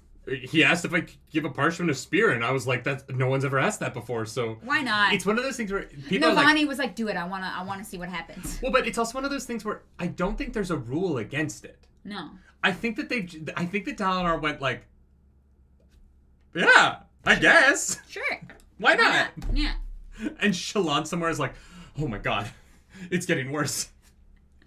No. Attack. Yasna is somewhere on the planet, and she's like, they gave a parchment a spear. Yasna's honestly just hanging out in Shadesmar. She's just chilling. She's just like, what's going on over there? She's paddling across Roshar in Shadesmar. Yeah. She's got a bunch of little balls under her, and she's just like, 5,000 more kilometers. Oh my god. It's like the sand opening. She's just trying to get there. Yeah. Beetlejuice. Yeah. Shen is like, you good guy, Kaladin. You good man. Yeah. Mm-hmm. And, what happens next? Is this when they go to the bar? Yes. Oh, they go to the bar. Kaladin goes out with Moash. Moash is like, you promised. And he's like, did I? Yeah. They're going to have a drinking contest, which is absolutely no contest at all. Because Rock can drink. Rock is literally Legolas in the Two Towers. Rock is me 10 years ago. Right, yeah. Back when I could put it away before I fucked up my liver. Yeah, I know. Couldn't be me. Could never be me. No. Back when I was 260. You know what I mean? When I was 260, it was a lot easier to drink than it is now. Sure. No, it's take your word for when it. you lose a lot of weight, it is actually weirdly noticeable how much faster alcohol hits you. Oh, I'm sure. The first time I lost weight, because I lost I didn't drink at all. When you were for weight? 5 months. Yeah. And so I went from 265 down to 210. So I lost 55 pounds before I had a drink. Yeah. And I got so drunk so fast. And I was like an alcoholic a little bit when I was a bartender, right? No, but you can't work in New York without being. I wasn't in that, I'm not an alcoholic. I don't need to drink. But I mean, I was drinking, I was spending $100 to $150 a night in liquor 5 or 6 nights a week. Right? God, that's so expensive. I was drinking crazy for years when I was bartending. Because I would drink all day at the bar, and then I would go out. So I was already drunk by the time I got to the bar, and then I was drinking. I literally can't have more than 2 or 3 drinks a night anymore because of it. But I fucked up my liver. But so I knew my limits really well because I drank every day. Yeah. And then taking 5 months off from drinking and losing 55 pounds, and beer to me was you took a sip and you were getting punched in the gut. Yeah, it was crazy. It was really wild. Yeah, I'm a 2 drinks kind of girly. I really don't need more than that. Sometimes just 1 if it's a really strong lemon drop martini. Yeah. Oh, God. We were at fucking LAX, and... I ordered 1 drink because our flight got fucked. And I was like, all right, I will have a drink. And it... Doris didn't know what a lemon drop martini was? Had no idea. I had literally no idea. I was like, oh yeah, that sounds like it's sour. I'll drink that. Oh my God. I got fucked. I got fucking hammered. And she's answering questions on her Instagram stories. Yeah. She's like, guys, I'm here. I've had this much of a martini. I was like, what is in this? Yeah. Yeah, it was crazy. Chris Tynan says you can drink while serving alcohol. Not legally. Well... Nope. I don't know if it's a law in New York. It probably is. You didn't have to take your smart serve in New York? It's not a thing? No, that's not a thing. You don't have to certify to serve alcohol? No. You just have to be over 21. I would do shots with people all night. Yeah. I literally people would buy me shots when they would be round of shots and I would do one with them. And so I was literally just doing shots all night. And then we'd go to the bar, a later bar after our bar. Yeah. Yeah. I'm not proud of this. I want to be really clear. When I think back to my 20s, I was doing really dumb shit. Yeah. But I was drinking constantly on the job. Yeah. I was drinking, I would drink when I was on the floor as a waiter, I would be drinking. Yeah. I would go to the dessert kitchen with Shallan and we would do vodka shots. And I was drunk most days at work for years. Yeah. So you would play rock in the live action. In a fucking heartbeat. I wouldn't do that accent though. We would have to come up with an accent that's less offensive, but if that's not racially tied to anything. I feel like if I were to do that accent on video, it would come across weird. I would probably play them as Irish and have them all have red hair and just be Irish. Sure, yeah. I think it'd be fun. You could just make them all Austrian. Yeah. Yeah. All right, where were we? Oh, yeah, he goes to meet the people in the basement. People in the basement. And they make a really good claim for why Elhokar should die. Yeah, I'm on their team. Weird things where I'm I understand the thinking. It's still wrong. Yeah. But is it wrong? I can see why those people came to that conclusion. Is it wrong? To plot someone's murder? I mean, yeah.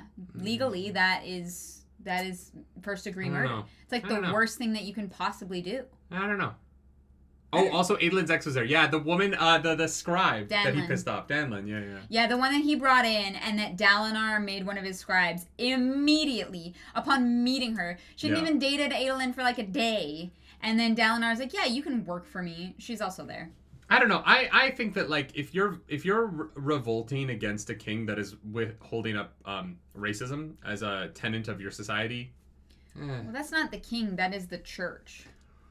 Yeah, the church is the true. almighty picks your eye color for some fucking reason. I just don't. I'm you know what? Bring it all down. A Lefkar society. Just end it. So you're Sadeas. No, Sadeas wants to make it worse. Sadeas wants to spread it further. No, Sadeas wants to burn it all down to build it back up. Yeah, but he wants to also conquer Yakaved, and he wants to conquer the Horn Eaters. Sadeas wants to make it even more tyrannical than it is. Fuck that shit. Fuck Sadeas. I hope he dies. I hope Adolin kills him. So you're different than Sadeas because you would build it up differently.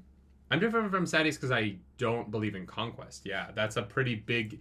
Considering it is the only thing that brings him joy... Then how would you burn down Alethkar? How would you take down Alethkar without, conquest? What do you mean without conquest? No, I'm saying that, I don't think that we should, expand Alethkar into other countries. Alethkar's already burning. Yeah, just let it... I don't need to do that much. Yeah. They're just nudging it in the direction it's clearly headed in. This is not a nation that is, succeeding wildly. Oh, yeah. You know what I mean? They're getting by because they have fucking magic. Yeah. But, their entire society relies on soulcasters. If the Parshmen kill the soulcasters, they're so fucked. Yeah, Judah, thank you for that super chat. Who is worse, Aegon or Elhokar? Well, Aegon is a rapist. Which Aegon? Sure. Which Aegon? Aegon 1, 2, 3, 4, or 5. Or 6. No, I think Jon Snow is 5. No, I think he's 6. Is he? I thought he was 5, but I could be wrong. Because Aegon in the Spoilers. show is Aegon 3, right? I think there's 2 between that Aegon and Jon Snow. Well, there's Aegon who is Rhaenyra's son, yes. Aegon, which I think is 4. Yeah, and then there's Aegon who is Jon Snow's grandfather, who is 5. And then Jon Snow's 6.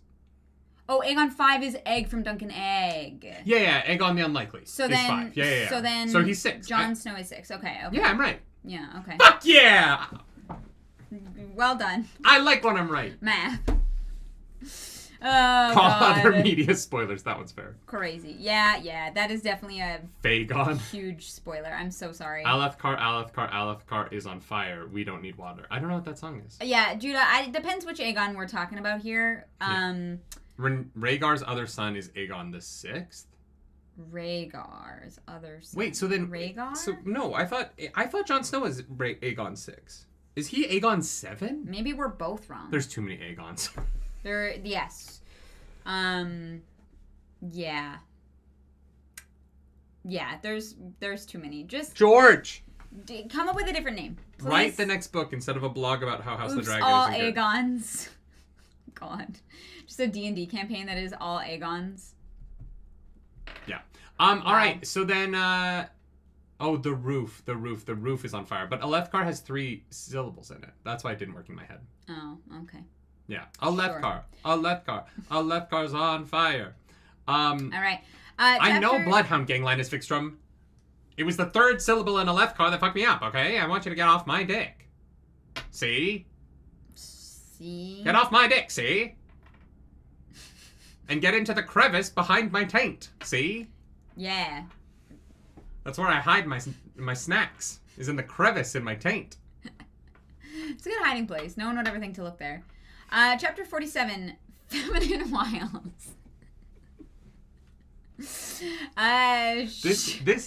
We have to win an award at some point for having the worst podcast.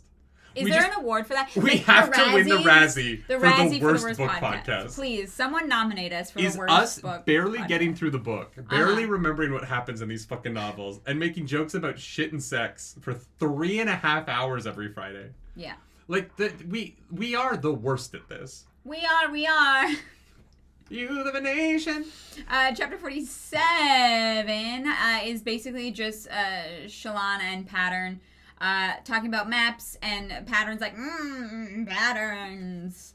And it's like, oh, that's Dawn Chant. And Shallan is like, that is the most incredible discovery anyone has ever made. Except that Navani made it 2 weeks ago in Dalinar's bedroom. She doesn't know, okay? Let her have it. And she practices her magic powers. Yeah. Chapter 48. And she's like, I am not going to use my light weaving to woo Adolin. I'm going to use my feminine wiles. Oh, okay. I thought that was on her way there, but I mean, it's literally the last line of the chapter. Is it? Feminine wiles. Yeah. No, that's why the chapter's called Feminine Wiles. She's like, I could just make myself look different, putting on makeup. And I'm like, yeah. Oh, and Pattern is me in this scene. I'm Pattern. Oh, you're way too literal and pedantic? Yeah. And I'm like, you can't call it a rhyme if you can't say that it is symmetrical if it's not fucking symmetrical. You can't just pretend. You can't just put an H into it and say that it's symmetrical. That was hilarious. Yeah, I was mad with Pattern. Yeah. I agree. I am Shallan and you are bullshit. Pattern.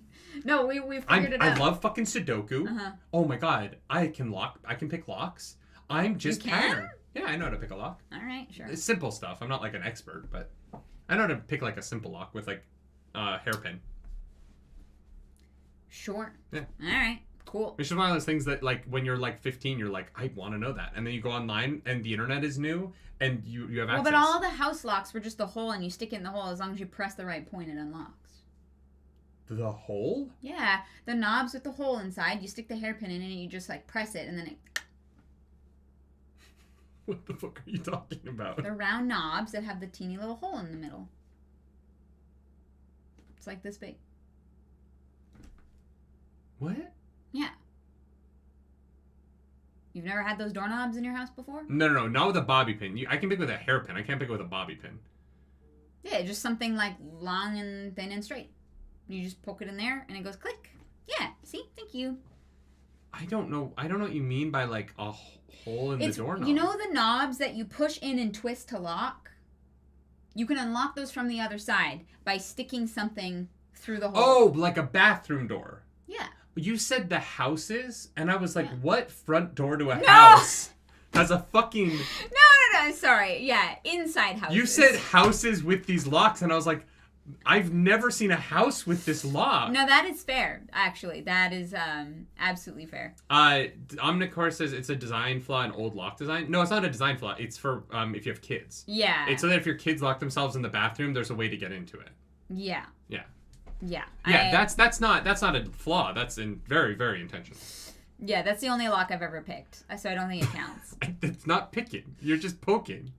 There's a difference between picking and poking. Yeah, if you're picking, you're picking. If you're poking, you're poking. You can't call picking poking. And you can't call poking picking. You just poke They're different things.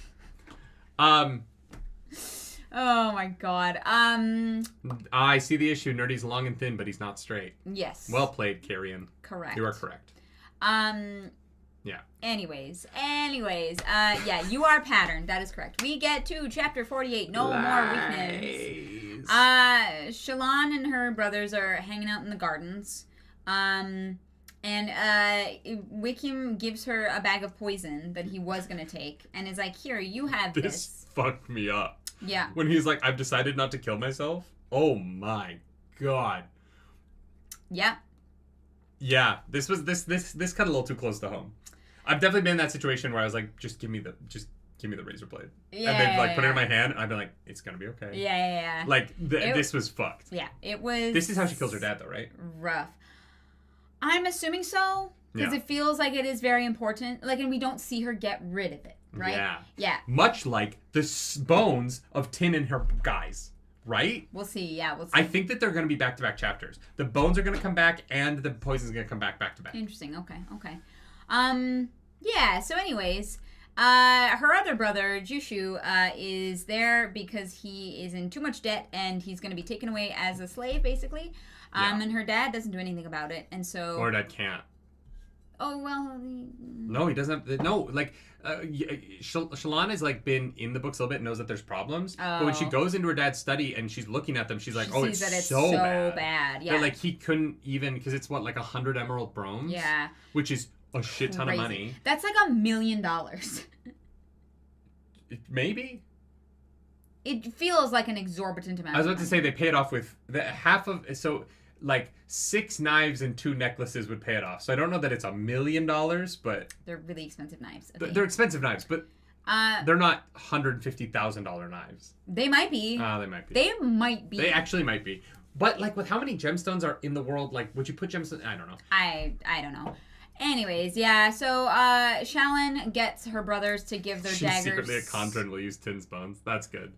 I would actually love that. Maybe Hoyd brings a Kandra from Scadrial, right? Is that the planet? There's one that's Sol and one that's Scadrial, and I don't know which one. And that the Kandra will take Tin's bones, and Tin comes back in the Cosmere. Yeah, as like, yeah. I love that. The most expensive dagger I've seen is $25,000 US. Yeah, I mean, yeah, okay. Anyway, she gets the daggers on her necklace and she goes to beg for Jushu's life, basically. Once she gets the daggers from her brothers, they all give up their... It's a great moment. It's really beautiful. Yeah. I love Shallan so fucking much. And she does note earlier that Balat is becoming more like her dad. Yeah. And in the moment where Balat is reunited with Jushu, there's that, like, moment where he is not like his father because he makes the different choice, right? Because at first he's like, well, I don't, like, what the fuck am I supposed to do? Yeah. But Shallan is desperate and she's able to bring him back home. She, like, kind of reasons with him a little bit, also pays off part of it. And it's so sad. Like, Jushu, like, hugging his siblings. Yeah, anyways, yeah, it was sad. Well, but then, so he yells at her. Her dad yells at her for the first time. Oh, her dad beats the maid basically to death outside of her bedroom door so that he can open the door so that Shallan can see the maid with the fucking twisted, broken limbs trying to crawl away. And he's like, I would never hurt you. I just have to hurt other people when you misbehave. Yeah, it's so deeply fucked. Like, the gaslighting is insane. And this made me very sad. I'm glad we didn't react to this chapter. Oh my god, yeah, no, that would not have been. Yeah, I'm like some things I don't want to react to. Fair. Like the Rings of Power. Chapter 49, watching the world transform. I want to watch the world burn. I mean, that's kind of what they're doing. Okay, so Shallan goes to her date night with Adolin, right? Yeah. And they're on this weird plateau. Adolin invites her to a high storm viewing party without telling her. Yeah. And he's like, oh, I just figured you would like know about this stuff. No, he didn't think that. She got here a week ago. He didn't think that. He wanted her to ask him. And when she didn't, he just assumed that she knew what it was. Oh. Yeah. No. I didn't put that together. He wanted her to ask. And she didn't. Hey, he is planning dates, which is more than most men. That's fair. And he wants he wants to have like conversation that isn't about him. Mm-hmm. That's nice. Mm-hmm. No, So they talk about shitting. Guys, I don't know if you know what pooping is, but it's when the hole that is behind the crevice near your ball sack yeah, you know what I'm talking about. Opens up and defecation comes out. Mm-hmm. Yeah, you just I'm never gonna live down waste. the crevice in my perineum. No, wait, perineum. Perineum, yeah. That's, yeah. Isn't the perineum... The taint. Is that your taint? Yep. Yeah, I'm right. You nailed it. What's the like the ring around the tip of your penis called?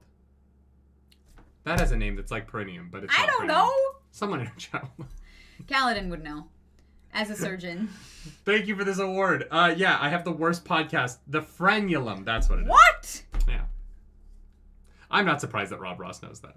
Wow. Rob's a degenerate.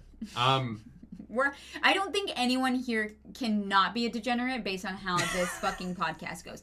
Anyways, they actually have a really wonderful date. Okay? It's so good! It's so good. I'm so glad we reacted to this. I love them together. I love that Shallan is going to breed chasm fiends.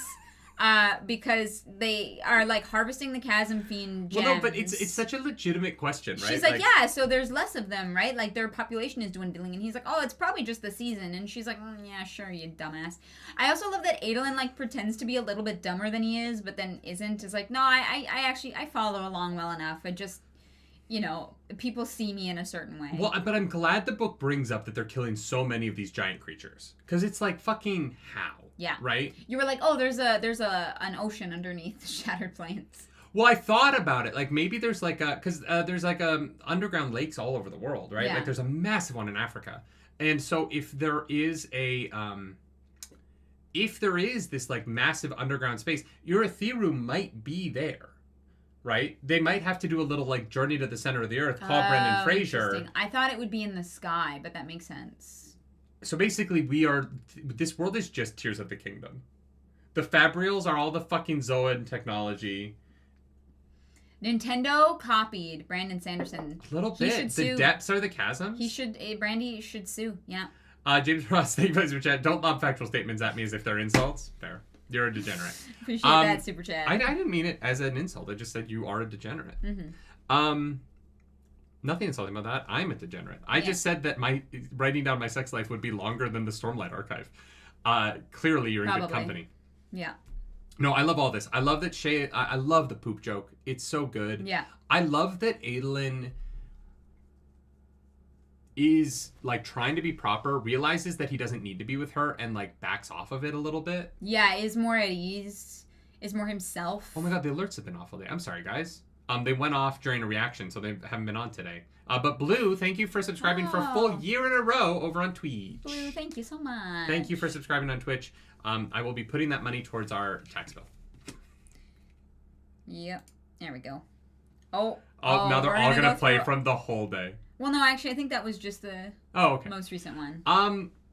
So then, it's a great conversation. The high storm comes. They great first date. Run inside at the last second. Shallan is like, we could have spent 6 more seconds out there. Shallan was scared of it at first, but then as soon as it starts to come, gets really into it. Yeah. And she's like, next time, we're gonna wait 6 more seconds, and then we're gonna. I know. I was like, you are insane, and I love it. I absolutely love it. And she, really interesting. She draws a bunch of chrysalises, as this is. Yeah. And Adolin is like, oh yeah, that's the one it looks most like. And she's like, oh, that's interesting. That's the same chrysalis as the sea creatures of the place where people dangle over them and they get eaten by the crabs. Yes, which we were there in an interlude at some point, I think. At some point. Yeah. Yeah, she's like, all right, I'm going to get out of here, and I'm going to go sneak into Amaram's house. Hell yeah. Chapter 50. Uncut Jobs. Oh, I love it. When I was in Uncut Jobs. I know the meme. I literally, I don't even know, who that person is. Julia Fox. I'm like, why are we speaking like this? I don't know. Because she's in a movie called Uncut Jobs with Adam Sandler. Sure. Good for her. Yeah. Love it. Chapter 50 is Adolin in the storm shelter. And he's, chatting, hanging out. He's like, hey, we're going to duel, guy. With Ellet is like, Rahl is going to beat the shit out of you. And I do think that is going to happen soon. Yeah. Tomorrow, right? No. I think that Rahl or Rel is the other guy. I think that he's going to, like, attack Adolin somewhere, and Kaladin's going to save Adolin, and that's going to be how they, like, actually bro out. That's fun. I like that. I like that. Yeah. Asadius says that he has renounced High Prince of Information. Yeah. Very bad. Not good. Which, like, is a tough one. Because it's bad because it makes the king look bad. Yeah. But it's good because Asadius actually has less power. Maybe. Well, no, he just does, right? He has less power over other High Prince's places. But power is what people perceive it to be, which is what Yasna said. Right, but his ability to, like, send people into other people's camps is gone now. Okay. So he's given up power. They're he still all has plenty spies. of power. Yeah. So this is when we figure out that Dalinar has been writing the messages himself on the walls. Yeah, I mean, he already knew that, but... He thought it, yeah. It says they have 32 days. Yeah. Mm-hmm. And it's going to be, like, right after the middle of the weeping. No, it's before the middle of the weeping. I thought it was 2 days after. No, it's 2 days before the end of the year, I think is what they say. But what's important is we have to seek the center. You know what that means, right? Erithiru? No, we got to get our Tootsie Pops out and find out how many licks it takes to get to the center of a Tootsie Pop. Okay. It is really important that in the next 32 days, we determine the exact number of licks that gets a tongue to the center of a Tootsie Pop. How many do you think it is? I think I think they've actually figured it out, right? Oh, probably. Yeah. It's like 63 or something. The owl said 3. All right. Oh my god.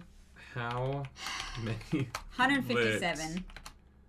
To the center of a Tootsie Pop. Jesus Christ. Oh, it's an average of 365 licks. So a full year. Yeah. Actually, to get to the center of... Using a licking machine, but it actually takes an average of 253 licks when it was tried by 20 students. I think that we need to do a stream where we lick to the center of Tootsie Pops over and over and over again. See who can get there faster? Well, you're going to get there faster. Why? You're very good with your tongue. It's true. It's You're not wrong. God damn it. Chapter 51! Adolin goes to a meeting with Dalinar and Navani, and they're talking about the meeting with the Parshendi that's happening. And Adolin says, I'm going to go, Dad, but I'm going to wear your shard plate. Yes. Smart. I like it. Yeah. I thought this chapter was going to be more interesting than it was. Yeah, it was. But it was because I forgot that Odium had taken over Eshonai, because it was so long ago for us. Yeah. Because that was like 2-3 weeks ago, right? And so I was like, oh my god, this meeting's going to be really interesting. And then Eshonai shows up as like, fuck you, we're going to go to fucking war. And I was like, oh right, Odium, you fucked it. So nothing happens, and Dalinar's like, hey, look, it's not your fault. It seems like they just wanted to fuck around, I guess. So it's bad. Adolin's going to try and get more shards. And no, Dalinar's like, you have to fight for more shards, my son. And so I think that Adolin, I'm a little worried about Adolin doing something rash. Oh, for sure. 100%. Like, I'm a little worried about Adolin attacking somebody in the street for shards. You know what I mean? I don't know. I'm worried about him doing something dumb. Maybe. Out of desperation. Yeah. Because his father's putting more and more pressure on him, and I think that Adolin will crack at some point, and I don't know what that point is, right? But like I think the storytelling of this book, constantly being everyone saying no to these fights, is gonna lead him to doing something. Yeah. I don't know. It's gonna get a little messy, I think. And then we get to chapter 52, the final chapter. We did react to it. It was very good. Very good chapter. Great. Yes. Because it has the reveal that Kaladin killed Shallan's brother. Which is if you've seen the thumbnail of me being like, yeah. Yeah, it's gonna That's the moment. be bad. So we bounce between Kaladin and Shallan in this section. So Kaladin is Arzu, thank you for 10 gifted mumbos. Oh shit! Now 10 more people can go see that thumbnail. Thank you, Arzu. Well, no, you can see the thumbnail without being a member. Oh, okay. Yeah, you just can't watch the video. There you go. Arzu, thank you so much. Appreciate it. Thank you, Arzu. You're too kind. Yeah, Kaladin is basically practicing. He's getting over the fear of the change of gravities. And he talks to Syl about making a new shard blade because he's like, I'm going to need one to be able to fight shard blades. Yeah. So can I make one that is not tainted by whatever, like, evil you perceive to be on them? And she's like, yep. He's like, oh, okay. Anything else you want to add? No? Okay, cool. Do you know how to do that? Yeah, no. I the Kaladin stuff is, let's just do all the Kaladin stuff and then we'll do the Shallan stuff. Yeah. So Kaladin practices, he eventually learns how to fly. Pretty much, yeah. Because he can lash to the sky. Yeah. Which is interesting. And then he can kind of lash himself around in the sky. And so Kaladin can fly now, which is why the title of this is, They Fly Now? He can fly. I thought you were going to finish. It's okay. What? The Rise of Skywalker quote. They fly now? They fly now. I've seen that movie once.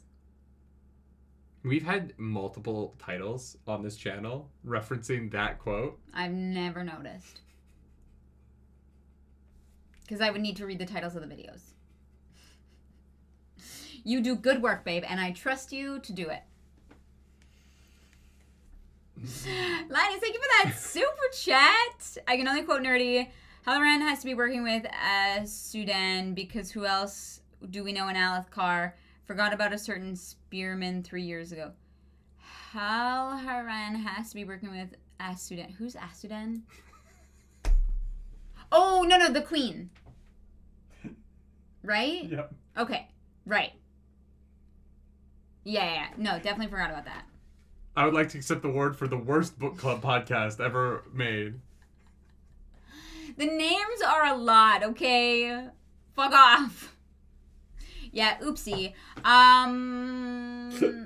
Yeah. So Kaladin. Who's Isudan?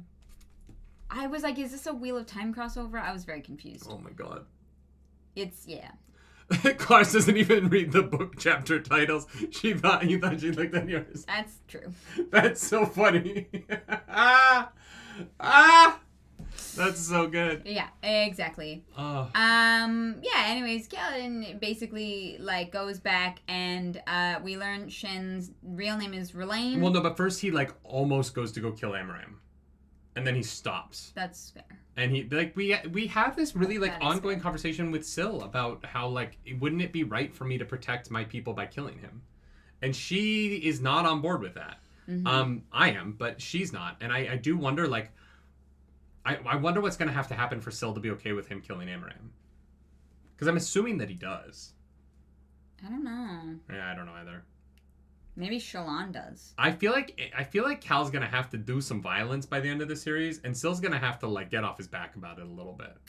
Well, she's okay with situational violence, and so we just need to figure out what the lines. See, it can't be premeditated.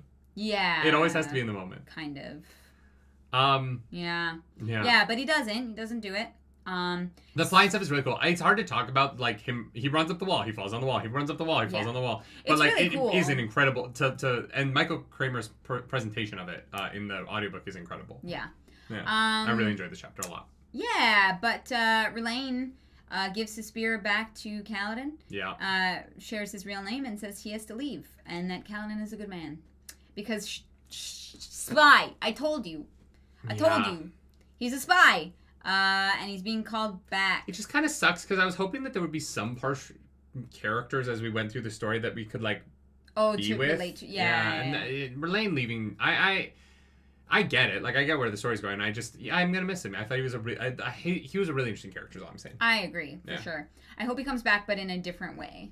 Oh, he's gonna be in war form, and Kaladin's gonna have to fight him, and it's gonna be very sad. Maybe. Yeah, Eshonai's gonna push them all, right? Or maybe Rlain is the, like, switch that flips people off of Eshonai. I don't know why he would, though, right? Like, Odium is just so powerful. I don't know. Yeah. I don't know. There was also the remark about Gavilar wanting to bring back the Parshendi gods. Yes. And that's why they killed him. And Amaram still wants to, which we find out also in this chapter because Shallan breaks into Amaram's house. She goes as a little page boy, and she's like, "Look at me, I'm the king of New York." And they're like, "All right, kid, get out of here. I have a message. Go pass the message along." So then she has spent the last 3 nights watching the house. Shallan's very busy. Shallan is in like multiple work camps every day. She's getting around. She's like us busy. Finds this maid that leaves every night with a different man because she can't choose. Not every night. It's 2 nights with one and then 1 night with the other. Okay, fine. But she leaves constantly with these 2 men because she can't choose between them. Yeah. And so she puts on that maid. She gets in the house. She like... Basically, there's a bunch of shit that happens. She meets the cook. The cook is like, "You need to go clean the flutes." Clarice was surprised that he owned flutes. And then she goes upstairs. I thought you were surprised. No, the book said... No, sorry, not Clarice. Shallan. Shallan is surprised that he has flutes. And we...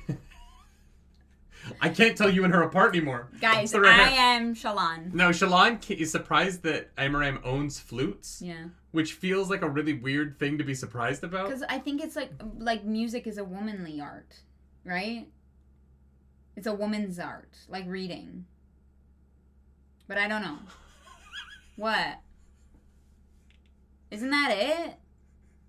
I thought they were champagne flutes.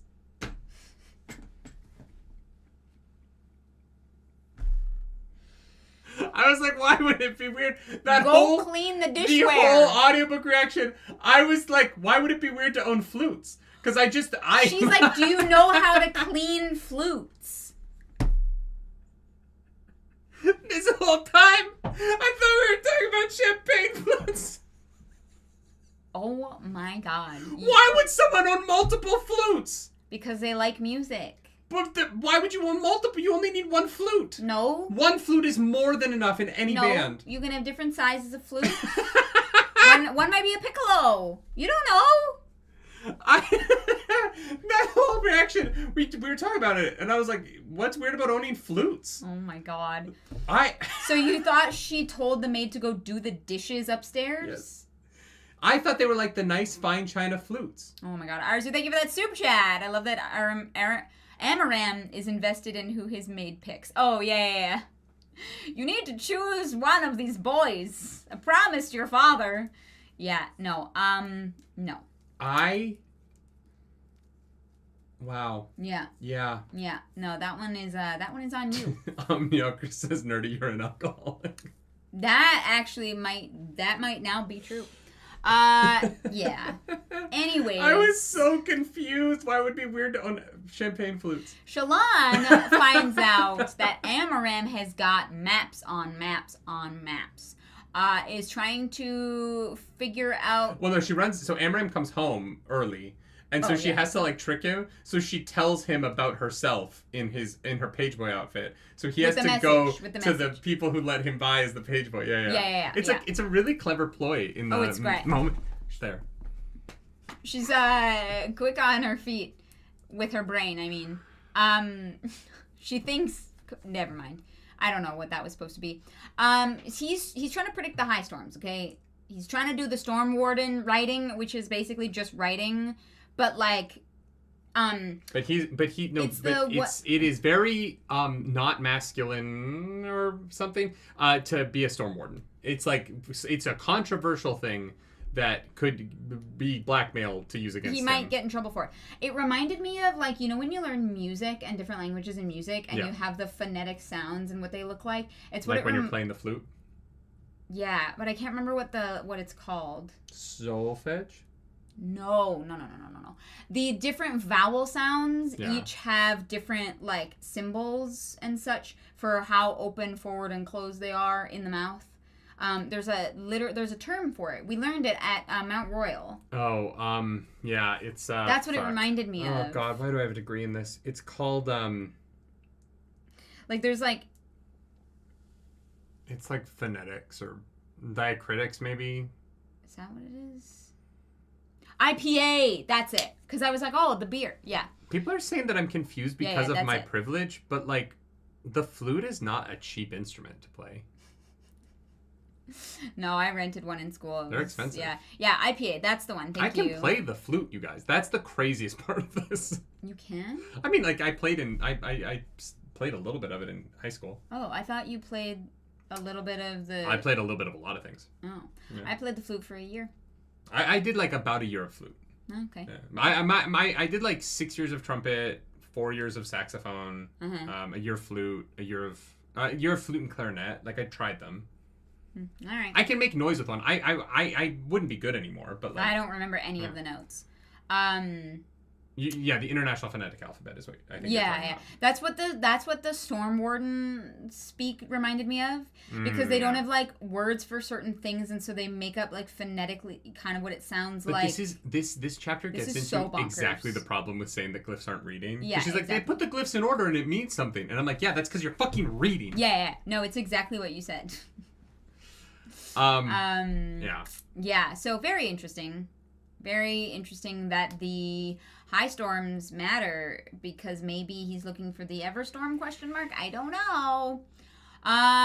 Anyways. I don't know. But apparently Gavilar sent him to do... Yeah. Yeah. Shallan, like, takes, like, memories. So she can try and, like, write all this shit down. She's just going... Yeah, pretty much. She leaves. She turns back into the page boy so that she can give Amaram the message that she told Amaram herself that she was going to give him. Well, no. You're skipping over the best part. She quickly draws a portrait of Amaram, runs downstairs, and goes to the cook and is like...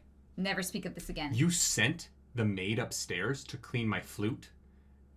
No, you didn't. No, you didn't. Never talk to me about this ever fucking again. And she's like... And the cook's like, okay, whatever, dude. Yeah, sure, whatever you say. Then she turns into the page boy. Yeah. She gives a message about Shallan wanting to see the shard blade. Well, I want to talk about that last. So let's talk. I want to bring up one more thing about the cook first before we talk about the shard blade. Okay.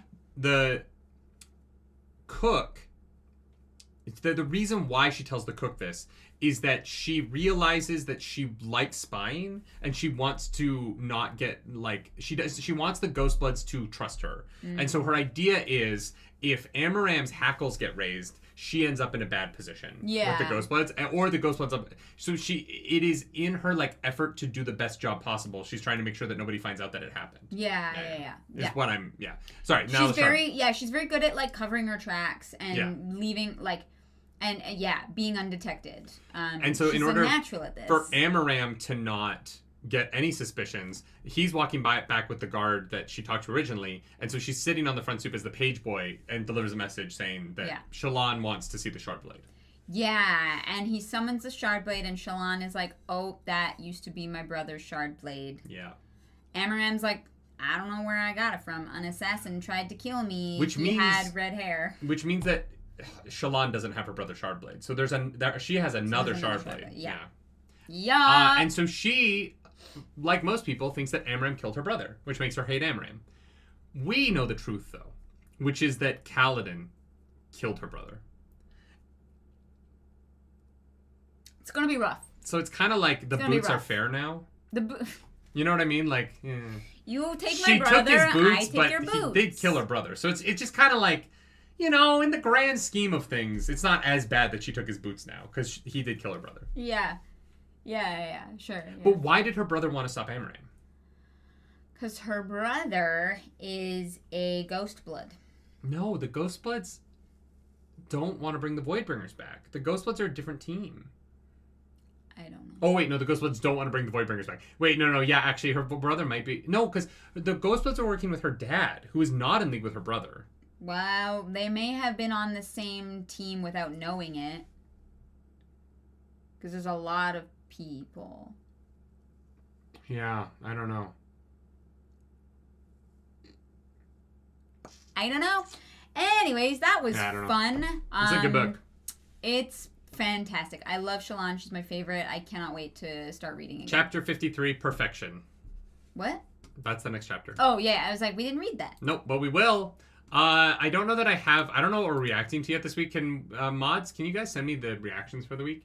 Ooh, yes, thank you. We are reading through gotta pull up our own schedule here. I know.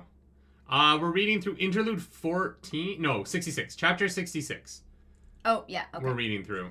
53 to 66. Nice. Love that for us. Yeah. Yep. I feel so bad for Shallan, man. I like really finding out that your brother is actually like it's such a tough moment. Because she does a great job. She keeps it together, but like now she's gonna have to come back as herself and draw that shard blade. Yep.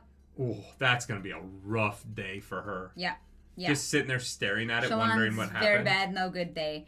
6 reactions this week. Oh, let's go. Okay. 50. I got a text bill. I'm gonna stop bringing it up after the show. I promise. It was just a shocking week. Sure. Yeah. It was definitely shocking. Cool. All right. I'm so excited. Yeah. This has been fun. This was fun. This book's very good. I like it a lot. I hope that it coalesces a little bit. I don't need this next week to introduce more plot lines. I would like for them to start to converge. Or, I'm not worried. I'm a little worried, but only a little bit, which is better than I can say about Wave Kings. So there you go. Yeah. Shall we do high-low? Sure. What's your high? Her high, my low, her low, my high. We call compliment sandwiches, bitch. High five. You guys, we're 3 years in. You got to know what high-low is at this point. If you don't, if you're new here, what are you doing? Why are you still here? We're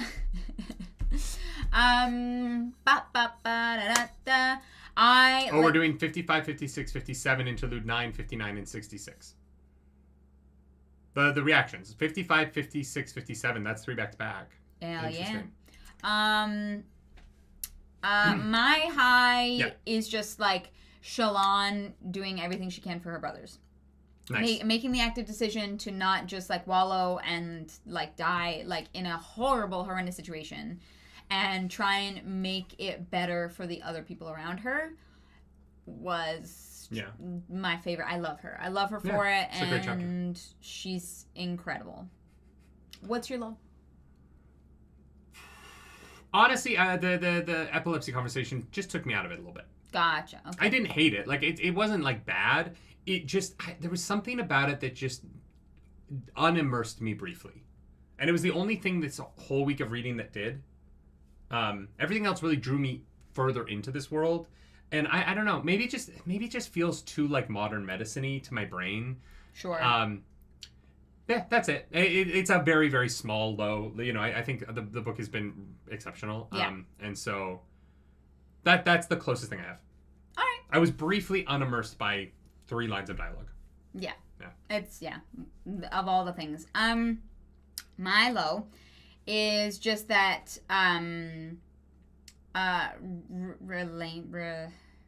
Relaine? Is that Shen? yeah, okay. Yeah. Relaine. It just sounds like someone else. It sounds too similar to another name, and I'm like second guessing myself. I'm kind of sad that like he's leaving. He's gone. Because I was hoping to have that perspective in the camp or whatever it is. I think it's not really a low because I think he will come back. I think it will be cool. Like, I don't think that that's just going to be gone forever. I'm just, like, a little bit disappointed that when whatever happens, that he's not a part of Bridge 4 for it. Yeah. I get that. But he still does have the Bridge 4 tattoo. I don't know. Maybe his form... Do you think carapace grows with the Bridge 4 on it? Yeah, I don't know how tattoos work on Parshendi, but... You know what? Neither do I, surprisingly. Yeah, I don't know. Anyways. What's your high? Kaladin flying was pretty cool. Oh, okay, yeah. It was fun. It's pretty sick. And honestly, just like the conversations with Syl around it being about morality. And I love the idea that like the more moral you are, the more powerful you are. I think that's a really cool concept. And so I'm excited to see how it plays out. And the flying scene was really cool. And pairing it with Shallan finding out that Kaladin killed her brother, like that emotional hit for us was so great. Yeah, the flipping between the people in that chapter was really well done. Yeah, 52 it was a really strong chapter. I enjoyed the shit out of it. Yeah. If you like the video, like, subscribe to the channel. If you don't, hit the dislike button. Leave me comments down below because the algorithm goddess hungry and we must feed her. This episode, that algorithm goddess is... Syl. And her morality. Yeah. If you want to follow us around the internet, you can. I'm at nerdynightly. I'm at Claris Polaris. We are desperately trying to get the show back under 3 hours. And we are not doing a good job. I know. We're trying so hard. Maybe if we didn't talk about shitting our shard plate for 30 minutes, it would be different, but it is the best part. How was that not my high? Oh my god, no, I take it back. My high is shitting in shard plate. There you go. Found it. I want to shit in shard plate just to try it. Could someone make me shard plate so I could take a poop in it? Let's do Smut Corner. This is the part of the program where the fuddy-duddies leave so that we can talk about sex. See, Baby, let's talk about you. I'm wondering, like, if we're getting strong, like, challengers vibes from Shallan, Kaladin, Adolin. No. Because, like, they both think that she's really hot. No. And then they both kind of, like, bully each other a bit. No. No? You don't think Kaladin, a threesome is possible? Kaladin could be a little bi. Adolin is the straightest motherfucker I've ever seen in my life. You know what I mean? Yeah. Yeah. No, okay, that's fair. I could see Kaladin having a little bit of the rainbow in him, but not Adolin. Darn it. Yeah. I think that, like, the fucking in the storm bunker, like, all the rich people, like, eyes wide shut, they go watch the high storm come, and then they go into the fucking bunker and just bone it out together. I could definitely see, like, Zendaya playing Shallan, though. Just give her some red hair. And some freckles. Yeah, I could see it. She might be a little old now. Yeah. But, like, Zendaya, like Spider-Man Homecoming. Yeah. Zendaya could have been great at it. Yeah. Honestly, Zendaya would be great as Yasna now. Yeah, I mean, she doesn't have, like, boobies, but, like, doesn't really matter. I really do not want the live Smut action Corner. to cast based on... No, I'm just saying I don't want live action to cast based on breast size. No, I know. Although, if we are... Then... Salma Hayek, man. Yeah. Okay. She's endowed in a way that changes the world. You know what? Good for her. I can appreciate it. Yeah, I'm gonna get in trouble for that one. I think that fucking what's his face is getting laid so much. Sabariel? Well, yeah. Fuck. Those two are. Oh, fucking, they are just. That's all they do. They're getting massaged nude so that they can. Yeah. They're literally like foreplaying the fucking. No. Shallan is definitely bi. Jessica Chastain cannot be Shallan. Jessica Chastain has all the titty in the world. Yeah, Shallan has to have like minimal titty. Yeah, Shallan needs to be like fucking. I don't want to just. We need to stop talking about real women's boobs. They talk about them. Who is it? The Bridgerton, Nicole Coulant? Yeah, great tits. Oh my god, she literally, people were like, like, what is it like to see your body type on, like, film or whatever? And she's like, perfect breasts? Oh, it's great. We love more perfect breasts on camera. And I was like... Bridge 4 boy who's dating the bartender. They're definitely fucking what's his name? Peter? Peter! Peter Malark. Peter Griffin has shown up.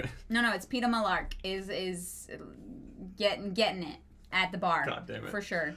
Do you think that Peter Malark could make soul-cast bread taste good? Hey, maybe. If anyone can.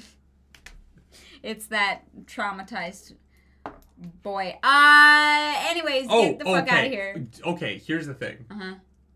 If we've now read all of these epitaphs with all the different radiants in them, right? If Katniss Everdeen was a radiant, which radiant would she be? I don't know. I didn't understand any of the epitaphs. We'll see you guys next week. Great. Love that. Bye. Bye. Do something nerdy.